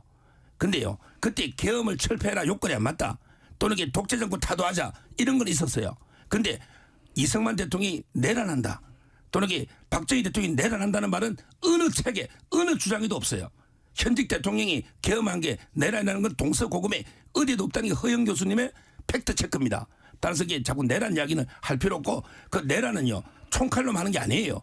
예산권 가지고 탄핵권 가지고 법률권 가지고 국정을 마비시키는 무리하게 정치적 내란 주장하면 그것도 더 큰 내란입니다. 짧게 이거 반박을 안 할 수가 없는데 짧게 할게요. 짧게 하세요. 1987년에 저렇게 예전에 대통령들이 마구잡이로 국회 권한을 정지하니까 그래서 1987년에 아예 법을 개정을 해가지고 행정부랑 사법부만 비상계엄이 적용되게 되고 국회의원은 건드리지 못하게 돼 있어요. 현행범이 아니면. 그러니까 그게 위법이고 그게 내란이 되는 거고요. 법을 잘 아시는 분이 왜 저렇게 지금 엉뚱한 주장을 하시는지 좀 안타깝습니다. 예. 네. 조금 전 나온 속보가 있어서 이 부분부터 한번 의견을 여쭙겠습니다. 오늘 그 윤 대통령 측 대리인들이 헌법재판소에 이제 선임계를 내고 오늘 오후 탄핵 심판 변론 준비 기일이지 않습니까? 출석할 예정이라고 합니다. 탄핵 심판 절차 이제 대응하겠다는 건데 어떻게 보십니까? 서정욱 변호사님. 지금 저는 이해가 안 되는 게요. 탄핵 절차는 형사소송 절차니까 이재명 대표 재판 절차하고 똑같은 프로세스로 가야 돼요. 지금 이재명 대표 선거법 날짜가 잡혔나요? 안 잡히죠. 일단 먼저 적법하게 송달시키고 그다음에 답변서 낼 기한을 20일을 법에 주게 돼 있습니다. 그러고 나서 재판 잡는 거예요. 그런데 윤 대통령은 탄핵되자마자 27일 먼저 잡아. 그리고 이게 송달이 이재명 대표는 공시송달이나 집행관 송달했잖아요. 그런데 억지로 도달됐다고 경호처가 반송한 걸 대통령이 온지도 모르는데 송달됐다고 우겨. 이게 불법 송달이고 날짜를 미리 잡아. 그다음에 답변서 제출도 법에 20일 주라고 돼 있거든. 형사소송법에. 이재명 대표는. 그런데 며칠도 주지도 않아. 이런 식으로 이게 졸속 이거는 신속 재판이 아니고요. 졸속 재판입니다. 이재명 대표와 똑같은 프로세스로 먼저 적법하게 송달한 다음에 충분한 변호사님과 답변 제출 20일 정도 부여하고 그다음에 재판을 잡되 정인들부터 직접 불러 신문하고 마지막에 대통령이 출석해서 피고인 신문하고 이렇게 종결하는 거예요. 그럼 180일이잖아. 근데 왜 180일 다 안 쓰죠? 원래 기간이 부족한 거예요. 이재명 때 633인데 1심에 2년 2개월 걸렸잖아요. 따라서 저는 왜 180일을 이렇게 졸속을 하는지 납득이 안 돼요. 네, 김준일 평론가님. 그러면은 이제 수사보다 탄핵 심판이 우선이다 하는 부분에 대한 절차가 이제 들어가는 건가요? 그렇죠. 그러니까 지금 이제 오늘 변론 준비기일이 이제 시작된다라는 건데 네. 정식 변론에 앞서서 쟁점을 정리하고 심리 계획을 세우는 절차고요. 그렇죠. 원래는 대리인들이 양쪽에 출석을 하는데 지금 대리인 선임을 안 했잖아요.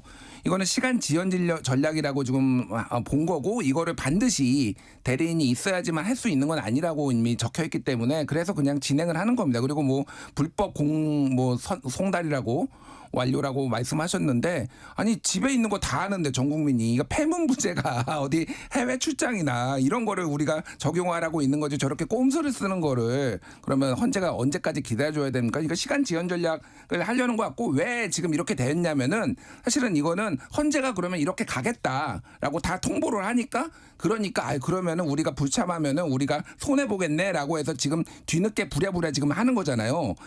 이거 자체가 그러니까 시간 지연 전략을 썼다라는 거를 입증하는 거예요. 그러니까 할 수 있잖아요. 이렇게. 근데 지금까지 변호사 선임, 뭐 대리인 선임도 안 해, 응답도 안 해 하다가 헌재가 하겠다고 하니까 지금 하는 거니까 그냥 헌재는 본인들 프로세스대로 하면 됩니다. 이거를 뭐 저쪽에 입장을 뭐 봐주고 안 봐주고가 아니라 이미 통보, 절차대로 통보 다 하고 그래서 나와라 하고 얘기 듣고 이게 그리고 오늘 하는 게 말씀드렸듯이 계획을 세우는 거예요. 오늘 무슨 결정을 내리는 것도 아니고 이거를 가지고 무슨 불법이다 아니다. 오늘따라 유독 우리 변호사님이 굉장히 법 해석을 자의적으로 많이 하셔서 저 굉장히 서울대 법대 나온 훌륭한 변호사로 제가 알고 있는데 참 안타깝습니다. 정말 이게 정파적인 견해가 이렇게까지 왜곡을 시키나 그 생각이 드네요. 예. 정파가 아니고요.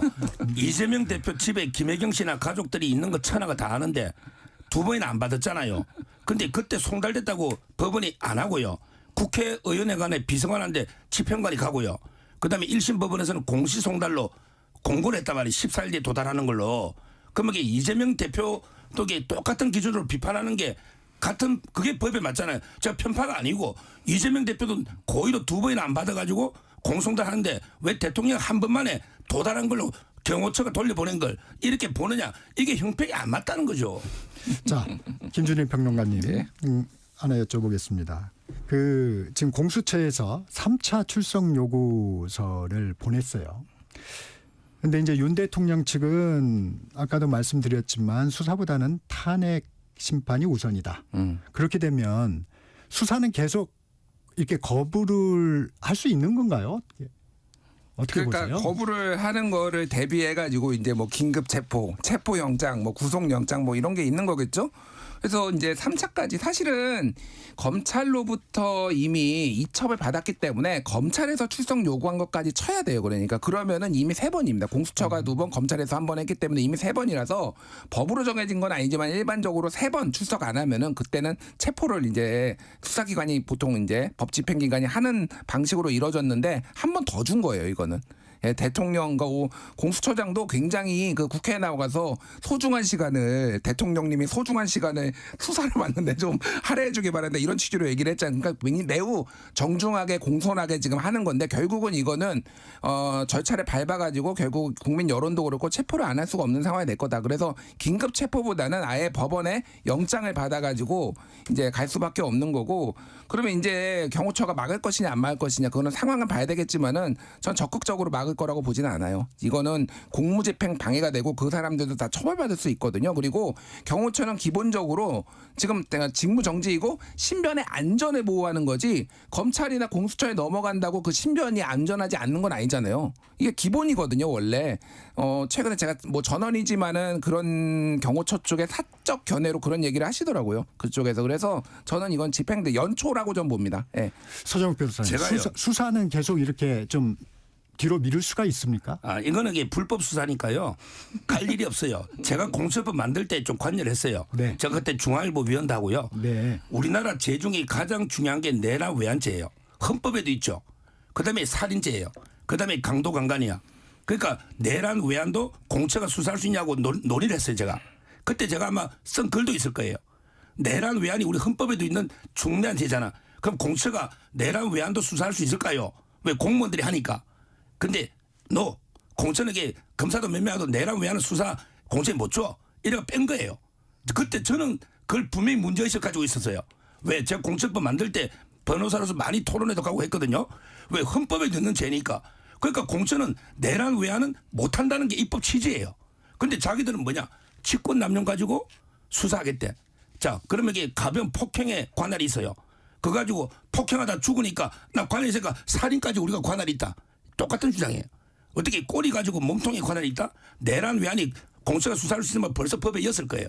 가장 중요한 죄이기 때문에 이거는 명백하게 뺀 거예요. 뺀 걸 가지고 불법 내란 수사하는데 그거는 막아도 이게 공무집행도 안 되지만 관할이 없는 거예요. 평론가님 짧게 뭐 하실 말씀 네, 있으세요? 그러니까 그 주장을 예전에 검찰이 경제 부패만 할 수 있는데 막 마구잡이로 해가지고 다 했을 때 좀 그 주장을 하셨으면 얼마나 좋을까. 뭐 검찰이고 공수처고 다르기는 하지만 그 생각이 들고요. 이런 혼란을 바로잡기 위해서 빨리 특검을 가야 된다. 종합 선물 세트인 특검은 본인이 수사도 할 수 있고 기소도 할 수 있고 다 할 수 있잖아요. 그러니까 특검의 당위성을 우리 서정욱 변호사님께서 또 말씀해 주셨네요. 예. 자, 김용현 전 국방부 장관 어제 그 변호인단이 기자회견을 했습니다. 주목하셨던 부분 혹시 있으십니까? 김준일 평론가님. 저는 누구 변호인인지 들으면서 이게 가려놓고 보면 모르겠더라고요. 이게 윤석열 변호인인지 김용현 변호인인지 모르겠더라고요. 사실상 그 내용의 상당수는요.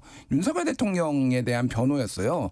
그렇기 때문에 이게 지금 전략들이 김용현은 본인이 책임을 상당 부분 안고 감옥에 가더라도 윤석열 대통령을 복귀를 시킨 다음에 이거 사면을 하거나 이거를 하려는 계획이구나 저는 이렇게 봤습니다. 특히 뭐 야간에 통행 금지하는 이거를 뭐 대통령이 뺐다. 이게 마치 그 댓글들은 우리가 그럼 감사해야 되네. 대통령께서 저렇게 시혜를 베푸셔서 막 이런 댓글이 달렸는데 포고령에 관여한 것 자체가 오히려 불법이에요. 그거 자체를 어떻게 보면 전략적 미스로 좀 시인한 거 아니냐. 이 상황이 거기에 그러면 나머지도 다 들어가 있었잖아요. 정치인 체포하라는 거, 처벌하라는 거, 전공의 처단하라는 거. 이거는 그럼 왜 안 뺐습니까? 이걸 다 봤다라는 거잖아요. 윤석열 대통령이. 지금 이 상황은 오히려 이런 거를 윤석열 대통령 변호하려고 하다가 오히려 망했다. 제가 보기에는 오히려 근거만 확실히 남겨줬다 이렇게 봅니다. 네. 지금 이제 그 핵심은 국회 폐악질에 대해서 이제 경종을 울린다. 그다음에 부정선거 의혹을 파헤친다. 네. 그다음에 노상원 이제 뭐 옛날 그분에게 대통령하고 아무 관계 없는데 저는 언론에서 노상원 뭐 무당이 어쩌고 이런 걸 왜 방송하는지 이해를 못하겠어요. 그게 대통령하고 무슨 관계 있어요? 노상원 씨가 대통령 뭐 알아요? 그거 무관하다. 이런 이야기를 한 거 아니겠습니까? 저는 지금도요. 군인이 구속되기 너무 마음 아파요. 아니 군인은 대통령이 계엄하면 예를 들어 북한이 지금 핵버튼 누르기 직전이야. 빨리 계엄해. 이런데 군인이 아니 우리 북한이 핵 버튼 누를 줄 아는데 우리가 어떻게 알아요? 이거 전쟁 나면 큰일 난다면서 원점 타격이나 다 항명해버리면 이게 군인입니까? 군인은 일단 대통령이 선포하면 따라야 되잖아. 그래도 합참의장은 사령관을 대통령이 임명하면 임명되기 다인데 그게 왜 구속돼 있죠? 저는 이 군인들이 상관의 명령의 행위는 위법이 조각되거든요. 따라서 저는 지금 이게 그 김용현 장관이 말했지만 그 밑에 지금 장관들 사령관들요. 다 이게 불법 강금입니다. 빨리 석방해 줘야 된다. 이렇게 보고 내란이 아니다. 이게 어제 핵심 메시지예요. 네.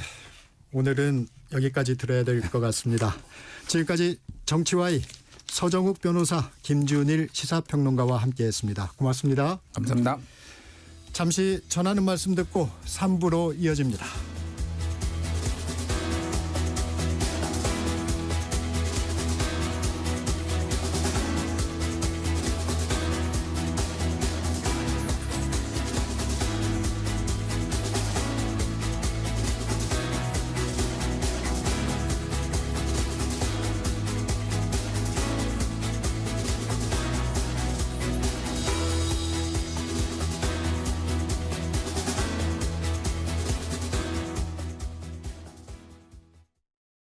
제주 4.3 사건으로 인해 뒤틀린 가족관계를 바로잡기 위한 혼인 입양신고 특례 신청이 시작되었습니다. 이번 신청은 2024년 9월 2일부터 2026년 8월 31일 2년간 진행되며 혼인신고 특례의 경우 희생자의 사실혼 배우자, 본인 등이 입양신고 특례는 양자로서 입양신고를 하지 못한 본인이 신청할 수 있습니다. 신청권자, 신청서류, 접수 방법 등 자세한 사항은 4.3 종합정보시스템 누리집에서 확인하시고 문의는 제주특별자치도 4.3 지원과 064-710-8440으로 해주시면 됩니다. 희생자와 유족의 명예회복을 위한 이번 기회에 많은 관심 부탁드립니다. 잠시 후 8시 반부터 일부 지역국에서는 해당 지역 방송을 보내드립니다. 워렌 버핏은 가치 투자, 필립 피셔는 성장주 투자, 피터 린치는 장기 투자. 방법은 달라도 목표는 하나. 성기영의 경제쇼가 성공의 길로 안내합니다. 깊이 있게, 명쾌하게, 지금 이 시대 경제에 관한 모든 것을 알려드립니다. 평일 오후 4시 5분 성기영의 경제쇼와 함께하십시오.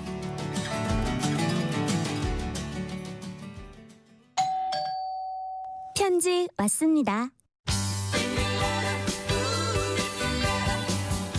퇴근길 지친 당신에게 힘이 되는 뉴스를 전해드립니다. 매일 저녁 5시 5분 당신과 함께 읽는 세상 이야기 KBS 1라디오 뉴스레터 K. 지금 시각은 8시 30분입니다. KBS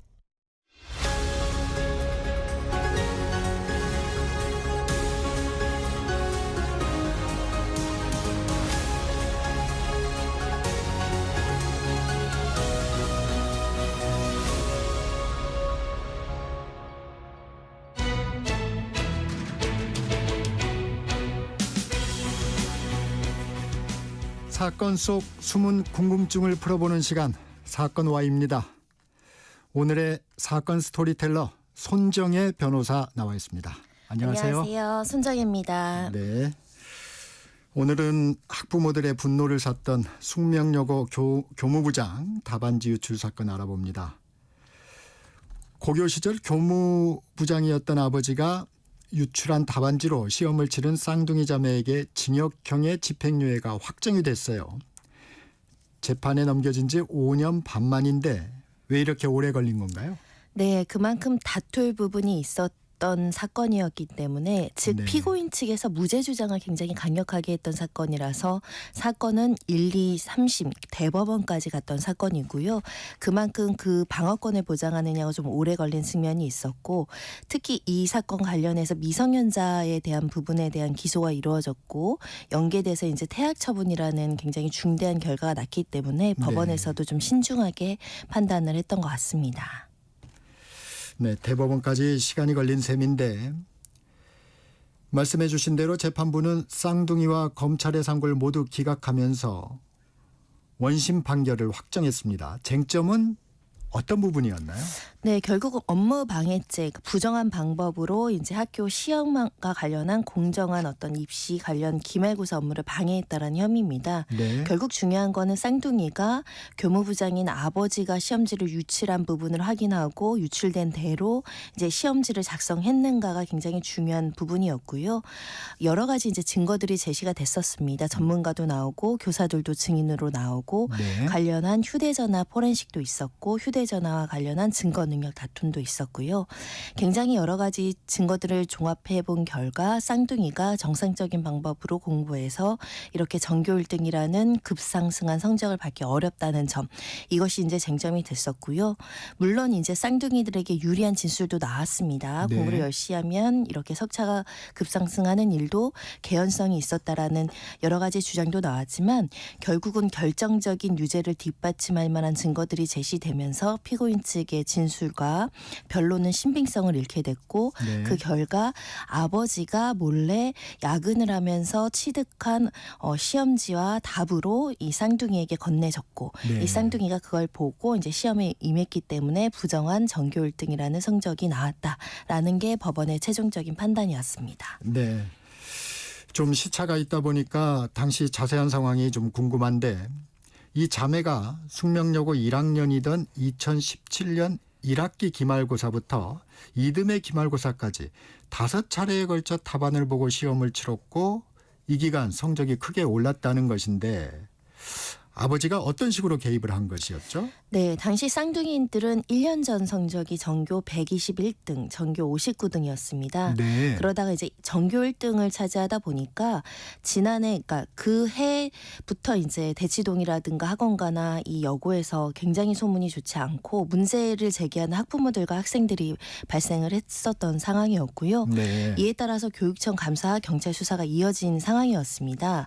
조사 결과 이 교무부장 현 씨, 그러니까 아버지 현 씨는 이 교무실에서 야근을 했던 것으로 알려지고 있고 그 당시 그 교무실에는 금고가 있었는데 금고의 비밀번호도 교무부장이 알고 있었다. 네. 그런데 야근을 2차례 한 부분들을 기록에 남기지 않았다. 네. 그러다 보니까 혼자 교무실에서 야근하는 그 시점에 시험지를 유출했던 거 아닌가라는 합리적인 의심이 제기될 수밖에 없는 상황이었고요. 네. 이와 관련해서 여러 가지 이제 정황이 이제 확인됐습니다. 첫 번째, 압수수색 결과 아이들의 어떤 시험지와 조그만한 포스트잇에서 이 시험 문항에 대한 답으로 보이는 뭐 숫자 5, 4, 3, 2, 1 이런 숫자들이 이제 확인이 됐다는 거고요. 네. 즉 시험지를 유출해서 그 답에 대해서 암기시켜서 이 답을 맞히게 했다라는 증거로 이제 제시가 된 것이고, 가정에서 이 쌍둥이들이 풀었던 시험지도 압수수색 결과 확인을 했더니, 예를 들면 수학이라든가 물리라든가 화학 같은 경우는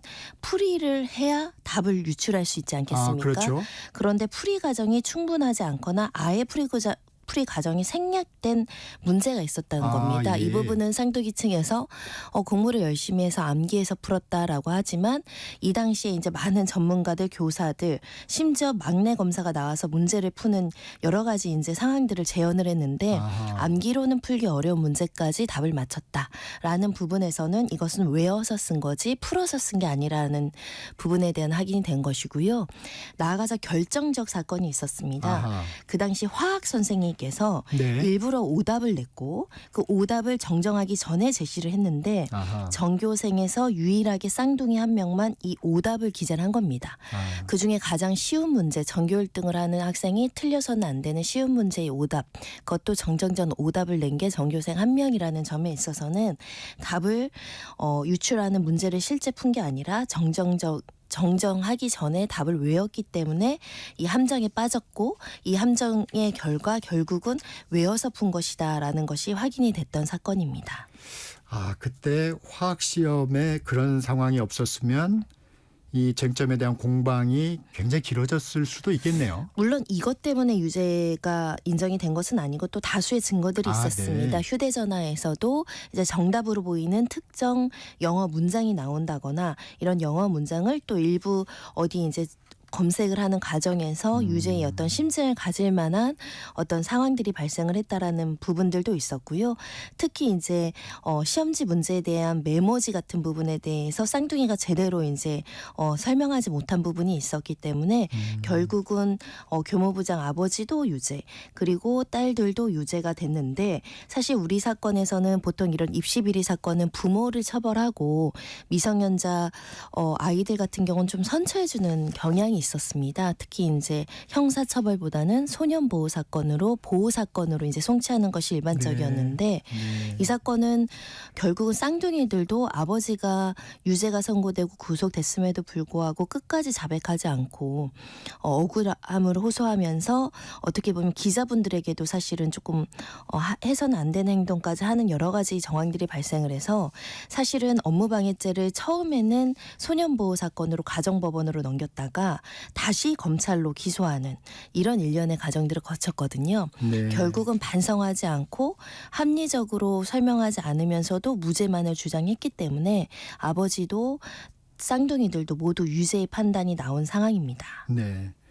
이게 당시에 그 한동안 지속이 됐을 텐데 언제 어떻게 누구에 의해 발각되게 된 겁니까 이게? 결국은 이제 학부모들의 의심이었습니다. 아니 네. 누가 전교 1등을 했어? 이거는 굉장히 학교에서 중요한 이슈가 그렇죠. 되죠. 네. 근데 걔네들이 됐대. 걔네 원래 공부들 잘했나? 아니래. 뭐 모의고사 성적도 아니고 네. 그동안 뭐 121등 59인데 근데 어떻게 전교 1등이야? 근데 걔네 아버지가 교무부장이래. 이렇게 되면서 사실 학부모들이 들고 일어나서 교문 앞에서 시위도 했었고, 촛불 관련해가지고 단체로 어떤 정확한 감사와 수사를 해야 된다는 목소리를 높이면서 실제 수사 과정에서 드러난 것이고요.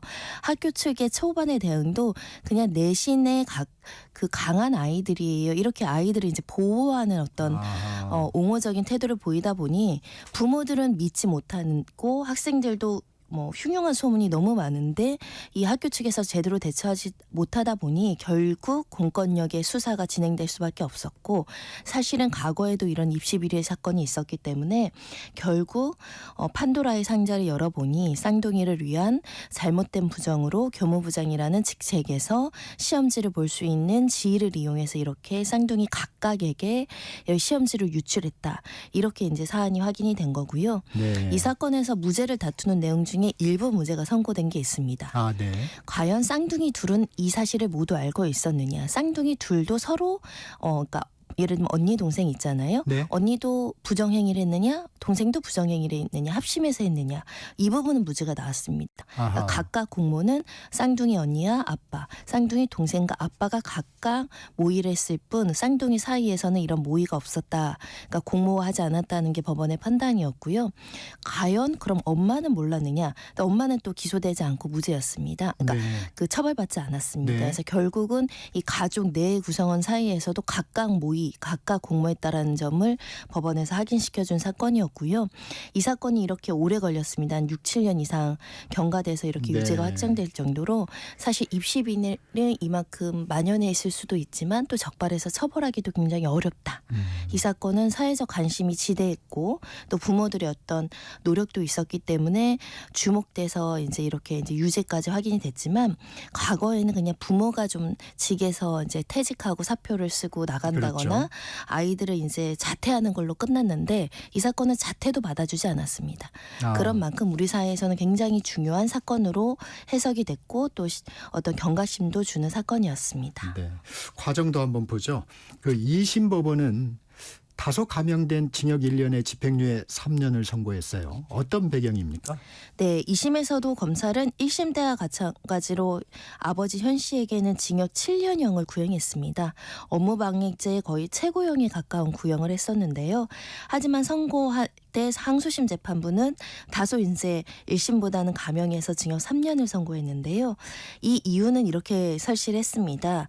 일단 만약에 이렇게 현 씨에 대해서 중대한 혐의로 오래 구속된다면 아내가 새 자녀와 노령의 노모를 부양하게 되는 경제적인 어려움에 처해진다는 점과 실제 두 딸 역시도 형사재판 받는 점을 감안해서 1심보다 줄였다 이렇게 판단을 했지만 결국은 학생들에게 공정한 경쟁 기회를 박탈하고 공교육에 대한 국민적 신뢰를 무너뜨렸기 때문에 재질이 좋지 않다. 네. 이런 점을 감안해서 이제 항소심에서 양형을 선택을 했습니다.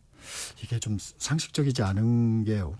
교무부장인데 이제 자녀가 같은 학교에 다니고 성적이 갑자기 오른다. 그러면 시선이 집중될 텐데 이 범행 계기는 조금 의아스럽습니다.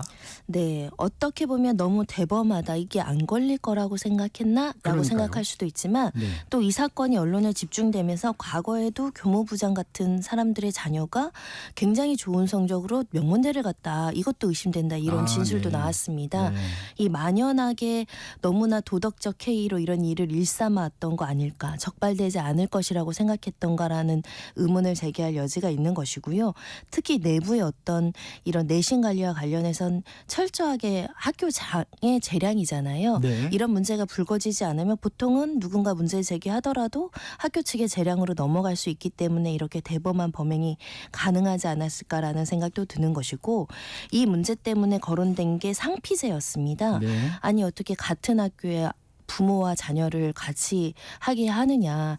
이게 내신 성적 관리뿐만 아니라 교내에서는 각종의 어떻게 보면 평가가 있잖아요. 평가와 수상의 기회가 있습니다. 어떤 대회에 참가해서 네. 상을 주는 권한도 학교장이 할 수 있는 권한인데 권력과 어떤 상당한 어떤 학생들에게 이렇게 평가할 수 있는 권한이 있는 자가 부모면 자연히 자녀가 특혜를 받을 수 있는 요소가 있음에도 불구하고 우리 사회가 이걸 막지 않았던 부분이 이제 문제가 됐었던 거죠. 그래서 일단 상피제를 도입하겠다라고 그 당시에 논의가 많았지만 또 어떤 지자체나 일부 학교에서는 여전히 부모와 그 자녀가 같이 학교를 다니는 곳들도 여전히 존재합니다. 네. 그래서 그런 부분에 대한 내신 관리의 공정성에 대한 물음을 우리 사회에 줬던 사건이 아닐까 생각이 들고요. 지금도 일부 학교에서는 이게 문제가 있다. 특히 내신만으로 이제 대학교를 가는 입시 제도가 있지 않습니까? 네. 이 부분과 관련해서 좀 더 엄격하고 공정해야 된다. 이런 목소리가 나올 수밖에 없는 상황입니다. 예, 대법원 판결 관련해서 재미있는 내용이 좀 있습니다. 이 자매는 검찰이 휴대전화를 압수수색한 것이 절차적으로 위법하다고 주장해서 논란이 됐는데 이 부분에서도 좀 정리가 됐어요. 그렇습니다. 굉장히 좀 특이할 만한 이렇게 중대한 사건에서 위법 수집 증거라는 논점이 주장이 됐고 실제로 피고인 측의 주장에서 받아들여졌습니다. 이 압수수색은 위법하다. 그렇기 때문에 그 증거는 쓸 수 없다라는 판단이 나온 건데요. 그러니까 휴대전화에 대한 압수수색이 진행이 됐는데 그 당시 수사기관에서 이제 미성년 자녀들이 있고 아버지가 있으니까 이 압수수색 영장을 제시해서 설명해서 참여권을 줘야 되는데 친권자인 어른인 아버지에게만 제시를 했던 거거든요. 근데 이와 관련해서 법원에서는 압수수색 영장이라고 하더라도 미성년 자녀에게 어느 정도 나이가 있는 미성년자이기 때문에 참여권을 보장해야 되고 그렇지 않아 위법하다. 이런 또 판례도 형성이 됐습니다. 네, 여기까지 듣겠습니다. 지금까지 손정혜 변호사였습니다. 전격 시사 듣고 계신 지금 시각 8시 45분입니다. 네, 출근길 상황인데요. 먼저 서울 시내 상황입니다. 올림픽대로 공항 쪽입니다. 영동대교에서 성수대교 사이 4차로는 추돌 사고 있어서 처리하고 있습니다. 미리 다른 차로로 변경이 필요하겠고요. 경부고속도로 서울 방향은 수원에서 죽전휴게소까지 막히고 있습니다. 양재에서 반포까지 밀리고요. 반대 부산 방향은 반포에서 서초, 남사진이에서 남사까지 막히고 있습니다. 서울 양양고속도로 양양 쪽인데요. 동홍천 부근 2차로입니다. 사고 나서 처리하고 있고요. 홍천휴게소에서는 1차로에 단독 사고 처리하고 있습니다. 서해안고속도로 목포 방향 서평택 분기점에서는 전차로에 걸쳐서 사고 처리하고 있습니다.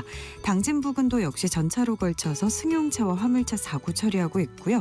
전차로 통제입니다. 송악 나들목으로 우회하셔야겠고요. 당진 나들목에서부터 극심한 정체 이어집니다. 영동고속도로 강릉 방향 동군포에서 부곡, 용인에서 양지터널까지 밀리고 있습니다. KBS 교통정보센터에서 정현정입니다.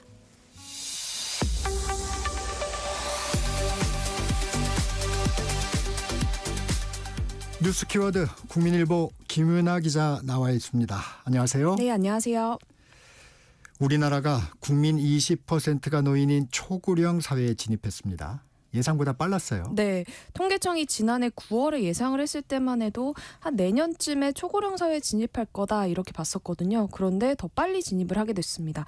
이 초고령 사회라는 게 유엔에서 분류한 기준으로 나뉘는데요. 65세 이상 인구 비율을 기준으로 해서 7% 이상이면 고령화 사회, 14% 이상이면 고령 사회, 20% 이상은 초고령 사회로 분류를 합니다. 그래서 행정안전부가 주민등록 인구 통계를 냈더니 우리나라 65세 이상 인구가 20%를 넘어서는 걸로 집계가 됐습니다. 그러니까 전체 인구가 5,120만 명 정도인데 65세 인구가 1,020만 명을 넘어섰습니다. 그래서 문제는 속도인데요. 2000년에 고령화 사회로 진입을 했고 2017년에 고령 사회가 됐습니다. 이때 17년이 걸렸었는데 여기서 다시 초고령 사회에 접어든 게 7년밖에 걸리지 않았습니다. 그러니까 다른 나라하고 비교해봐도 속도가 굉장히 빠른데요. 고령화 사회에서 고령 사회로 가는데 17년 걸렸다 이렇게 말씀드렸는데 노인 인구가 많은 국가 하면 사실 일본을 떠올리잖아요. 그렇죠. 근데 일본하고 비교를 해봐도 7년이 빠릅니다. 미국은 72년이나 걸렸고 프랑스에서 115년이 걸렸는데 우리만 이렇게 유독 빠르게 진입을 한 겁니다. 아무래도 의학기술이 발달하고 기대 수명이 늘어나면서 노인 인구 자체가 늘어나는 건 전 세계적인 현상이긴 한데요. 문제는 출생률이 줄면서 이 노인 인구 비중이 너무 많이 늘어나고 있다는 겁니다. 그래서 초고령 사회가 되면 나타나는 문제점들 많은데요. 당장 노인 인구한테 지급해야 하는 연금 재정 이런 것들이 바닥나는 시점이 당겨질 수도 있고요. 또 노인 같은 경우에는 복지나 의료 비용을 정부에서 지원하는 금액이 있는데 이 여기에 쓰이는 정부 재정 부담이 커질 수 있습니다. 무엇보다 이 출생률이 뒷받침되지 않고 사회가 늙어간다라는 게 생산 가능 인구가 줄어든다라는 걸 의미하기 때문에 소비가 위축되고 경제가 저성장 늪에 빠질 우려가 커집니다. 네. 한국에서 금융자산 10억 원 이상 보유한 부자 숫자가 46만 1,000명이라는 분석이 나왔는데 전체 인구 대비 몇 %입니까? 이게 0.9% 정도입니다. 네. 그러니까 1%가 채 되지 않는 건데요. 이 사람들이 보유하고 있는 금융자산은 2,826조 원이었습니다. 이게 전체 가계 금융자산의 59% 차지하는 수치인데요. 네. 그러니까 한마디로 요약을 하면 전체 인구의 1% 정도인 한국 부자가 전체 가계 금융자산의 59%를 보유하고 있다 이런 뜻입니다. 그렇군요. 네, KB금융지주 경영연구소가 보고서를 냈는데요. 이 부자라는 개념을 봤더니 금융자산 10억 원 이상을 보유한 개인입니다. 네. 그래서 2023년에는 10억 원 이상 갖고 있는 사람이 45만 6천 명이었는데 1년 사이에 1% 그러니까 5천 명 정도 늘어났습니다. 그러니까 증가폭 자체는 적은 건데 이 부자 수를 집계하기 시작한 게 2011년부터였거든요. 그래서 매년 증가폭이 컸었습니다. 그런데 이번에는 가장 낮은 증가율을 기록했고요. 46만 명의 부자 중에서 10명 중에 9명은 10억 원 이상, 100억 원 미만의 금융자산 보유하고 있었고 네. 100억 원 이상, 300억 원 미만 갖고 있는 사람도 2만 9천 명이었습니다. 네. 300억 원 이상인 부자는 11,000명으로 한 전체의 2.2% 정도였고요. 그리고 부자 수 자체는 줄긴 했는데 그러니까 그 증가율 자체는 줄긴 했는데 보유한 금융자산은 더 늘어났거든요. 그래서 지난해보다 2.9% 증가했고 이게 사실 2022년 말에 코스피가 굉장히 안 좋았다가 2023년에는 좀 반등을 했잖아요. 네. 그래서 이 영향 때문에 자산이 좀 증가한 걸로 분석이 됩니다. 네. 그리고 사실 부자들이 내년에 어떤 투자 전략을 짜는지 이게 사실 궁금한데요. 그렇죠. 관심이 많죠. 네, 부자들 400명 대상으로 면접 조사를 했더니 절반인 한 52.3%는 내년에 국내 주식에 투자할 의향이 있다 이렇게 어허. 답했습니다. 네. 그러니까 해외 주식에 투자하겠다는 의향보다 더 높았는데요. 아무래도 올해 미국 증시가 굉장히 좋았고 반면에 국내 주가 상승률이 낮았잖아요. 그래서 저가 매수 심리가 좀 작동을 한 걸로 풀이가 됩니다. 국내 주식이 저평가되어 있다 이렇게 생각하는 모양이군요. 네. 네. 그런가 하면 서민 경기는 계속 나빠지고 있습니다. 아르바이트, 단기 일자리 같은 구인 공고가 지난해 대비 반토막 났다는 분석이 나왔네요. 네, 통계청의 온라인 채용 모집 인원수 이걸 분석을 해봤더니요. 이달 1일부터 7일까지 일주일 동안 구인구직 업체 잡코리아에 등록된 채용 인원이 1년 전보다 52% 정도 줄었습니다. 그래서 일주일 전하고 비교를 해봐도 감소폭이 더 늘어났는데요. 종목별로 보면 경비와 인력 소개 같은 서비스업 채용이 특히 72%나 줄었고요. 네. 제조업 54% 줄었고 사실 그 단기 일자리 중에 가장 흔한 게 음식이나 숙박, 서비스업인데 그렇죠. 여기서 36%나 줄었습니다. 그래서 지금 내수 경기가 워낙 침체되고 있기 때문에 계속 줄어들고 있는 상황이었는데 여기에 더해서 이제 비상계엄을 전후로 더 나빠졌다 이런 분석이 나오고요. 그러니까 사람을 뽑지 않는다라는 건 결국에는 소비가 위축됐기 때문이잖아요. 네. 그래서 카드 매출액 통계를 봤더니 이것도 크게 줄었습니다. 네. 그래서 지난달 30일부터 이달 6일까지 일주일 동안 카드 매출액 얼마나 줄었나 봤더니 27.4% 줄었습니다. 가계 신용카드 이용 금액도 한 26.3% 줄었고요. 그러니까 이런 계엄이라는 정치적 리스크가 대내외적으로 부정적 영향을 끼칠 걸로 보이는데 그래도 특히 이 수출보다도 이 내수 경기에 크게 영향을 미칠 거다 이런 분석이 나오고 있습니다. 네, 이 소식도 알아보죠. 기부 문화 상징이죠. 사랑의 온도탑이 있는데요. 연말이면 기부 행렬이 이어지는데 올해는 열기가 예전 같지 않다는 우려가 나오고 있습니다. 상황 전해주시죠. 네, 지난 1일 기준으로 봤더니 모금액이 2,819억 원으로 집계가 됐습니다. 이 목표액이 4,497억 원인데요. 목표 대비 62.7% 기록한 겁니다. 그렇군요. 네, 그 목표액이 1%가 모일 때마다 이 서울 광화문 광장에 설치된 사랑의 온도탑 이거 보셨을 텐데요. 네. 여기 수온주가 1도씩 오르게 됩니다. 그런데 아직 62.7도만 기록을 한 상태고요. 이게 지난해하고 비교를 해보면 기부 행렬이 좀 줄어들었다라고 볼 수 있습니다. 그래서 지난해에는 같은 시기를 기준으로 봤을 때 목표 대비 62.9도 기록했거든요. 그러니까 작년보다도 0.2도 낮은 상황입니다. 근데 사실 0.2도니까 별로 차이 안 나는 거 아니야? 네, 이렇게 생각하실 수 그렇게 들려요. 있는데요. 네. 근데 앞으로가 문제입니다. 그러니까 왜냐하면 지난해에는 연말까지 기업들이 기부를 다 완료하지 않았기 때문에 이제 연말까지 계속 기부 행렬이 더 이어졌었거든요. 그래서 목표액을 초과를 했었는데 올해는 이미 이달 중순쯤에 주요 기업들이 다 기부를 마친 상태입니다. 아하. 그렇기 때문에 큰 금액을 기부하는 기업들의 모금이 사실상 마무리가 된 거니까 이 남은 기간은 사실 개인 기부자들의 모금으로 채워야 하는 상황이고요. 그렇다 보니까 이 추세라면 목표액을 채우기 어렵다 이런 우려도 나옵니다. 그래서 사랑의 온도탑을 운영하는 사랑의 열매에는 1억 원 이상 기부하면 고액 기부자가 되는 모임인 아너소사이어티가 있는데요. 네. 여기에 등록이 된 회원도 줄고 있습니다. 그래서 신규 회원을 봤더니 올해 신입 회원 수가 20명으로 집계가 됐습니다. 네. 그래서 지난해에는 55명이었고 2022년에도 42명이었는데 반토막이 난 겁니다. 그러니까 아무래도 앞서 계속 전해드렸듯이 경기 침체가 계속되고 있고 뭐 전국 혼란까지 이어지면서 기부 심리가 좀 많이 위축된 영향이 큰 걸로 보입니다. 네, 아쉬운 부분입니다. 담뱃값 포장에 흡연을 경고하는 이미지가 붙어 있죠. 새로운 경고 문구와 그림이 추가됐어요? 네, 월요일부터 담뱃값 경고 그림 그리고 문구가 새롭게 적용이 됐는데요. 경고 그림이나 문구가 계속 같은 게 붙어 있으면 사실 이걸 매일 보는 사람들이 경각심을 주는 그 효과가 줄어들잖아요. 아, 네. 네, 그렇다 보니까 2년마다 이 그림하고 문구를 바꿔서 적용을 하게 됩니다. 이번에 적용된 경고 그림은 관련 담뱃값 같은 경우에는 모두 10종으로 구성이 됐는데요. 네. 질병을 주제로 한 경고 그림이 5종이었는데 7종으로 늘었습니다. 제가 그림을 봤더니 굉장히 혐오스러운 그림이 담겨 있더라고요. 눈과 코가 마치 뭐 좀비처럼 검게 변한 그림도 있었고요. 네. 발이 괴사된 그림 이런 것도 있었습니다. 네. 그래서 기존에는 사실 뭐 안질환, 그러니까 눈 관련한 질환이라든지 말초혈관 질환 이런 그림들이 없었는데 이런 게 추가가 됐고요. 아하. 그 경고 문구도 단어형 표현에서 문장형 표현으로 바뀌었습니다. 네. 예를 들어서 뭐 폐암은 폐암으로 가는 길, 뇌졸중은 뇌졸중으로 가는 길 이렇게 표기가 됐고요. 이 담뱃값 경고가 우리나라만 적용되는 게 아니고 캐나다 비롯한 138개국이 이 정책을 적용을 하고 있습니다. 그래서 우리나라는 2016년 12월에 도입을 했고 이 새롭게 바뀐 그림과 문구는 앞으로 2년 정도 적용이 됩니다. 그렇군요. 비상계엄과 탄핵 국면을 맞으면서 의료개혁도 중단이 된 상태였는데 다시 속도를 내고 있습니다. 상급 종합병원 구조전원 시범 사업에 전체 병원이 다 참여하기로 했는데 앞으로 어떤 변화가 나타나게 됩니까? 네, 이 상급 종합병원이라는 게 3차 병원입니다. 흔히 대학병원으로 알고 계시는데 이 대학병원 중에서는 2차 병원으로 분류되는 곳들도 있거든요. 네. 그러니까 제일 고난도의 응급 중증 환자를 시술하는 병원이다 이렇게 생각하시면 됩니다. 근데 이게 47개가 있는데 원래는 이런 중증 환자만 해야 하는데 이 경증 환자들까지 다 받았던 겁니다. 그렇다 보니까 그 정작 중증 응급 환자들이 대기도 너무 길고 아하. 지금 전공의들이 병원을 다 빠져나간 상황에서 진료나 수술 일정도 잡기가 굉장히 어렵거든요. 네. 그래서 이걸 중증 응급 환자 위주로 운영하겠다 이렇게 바꾼 거고요.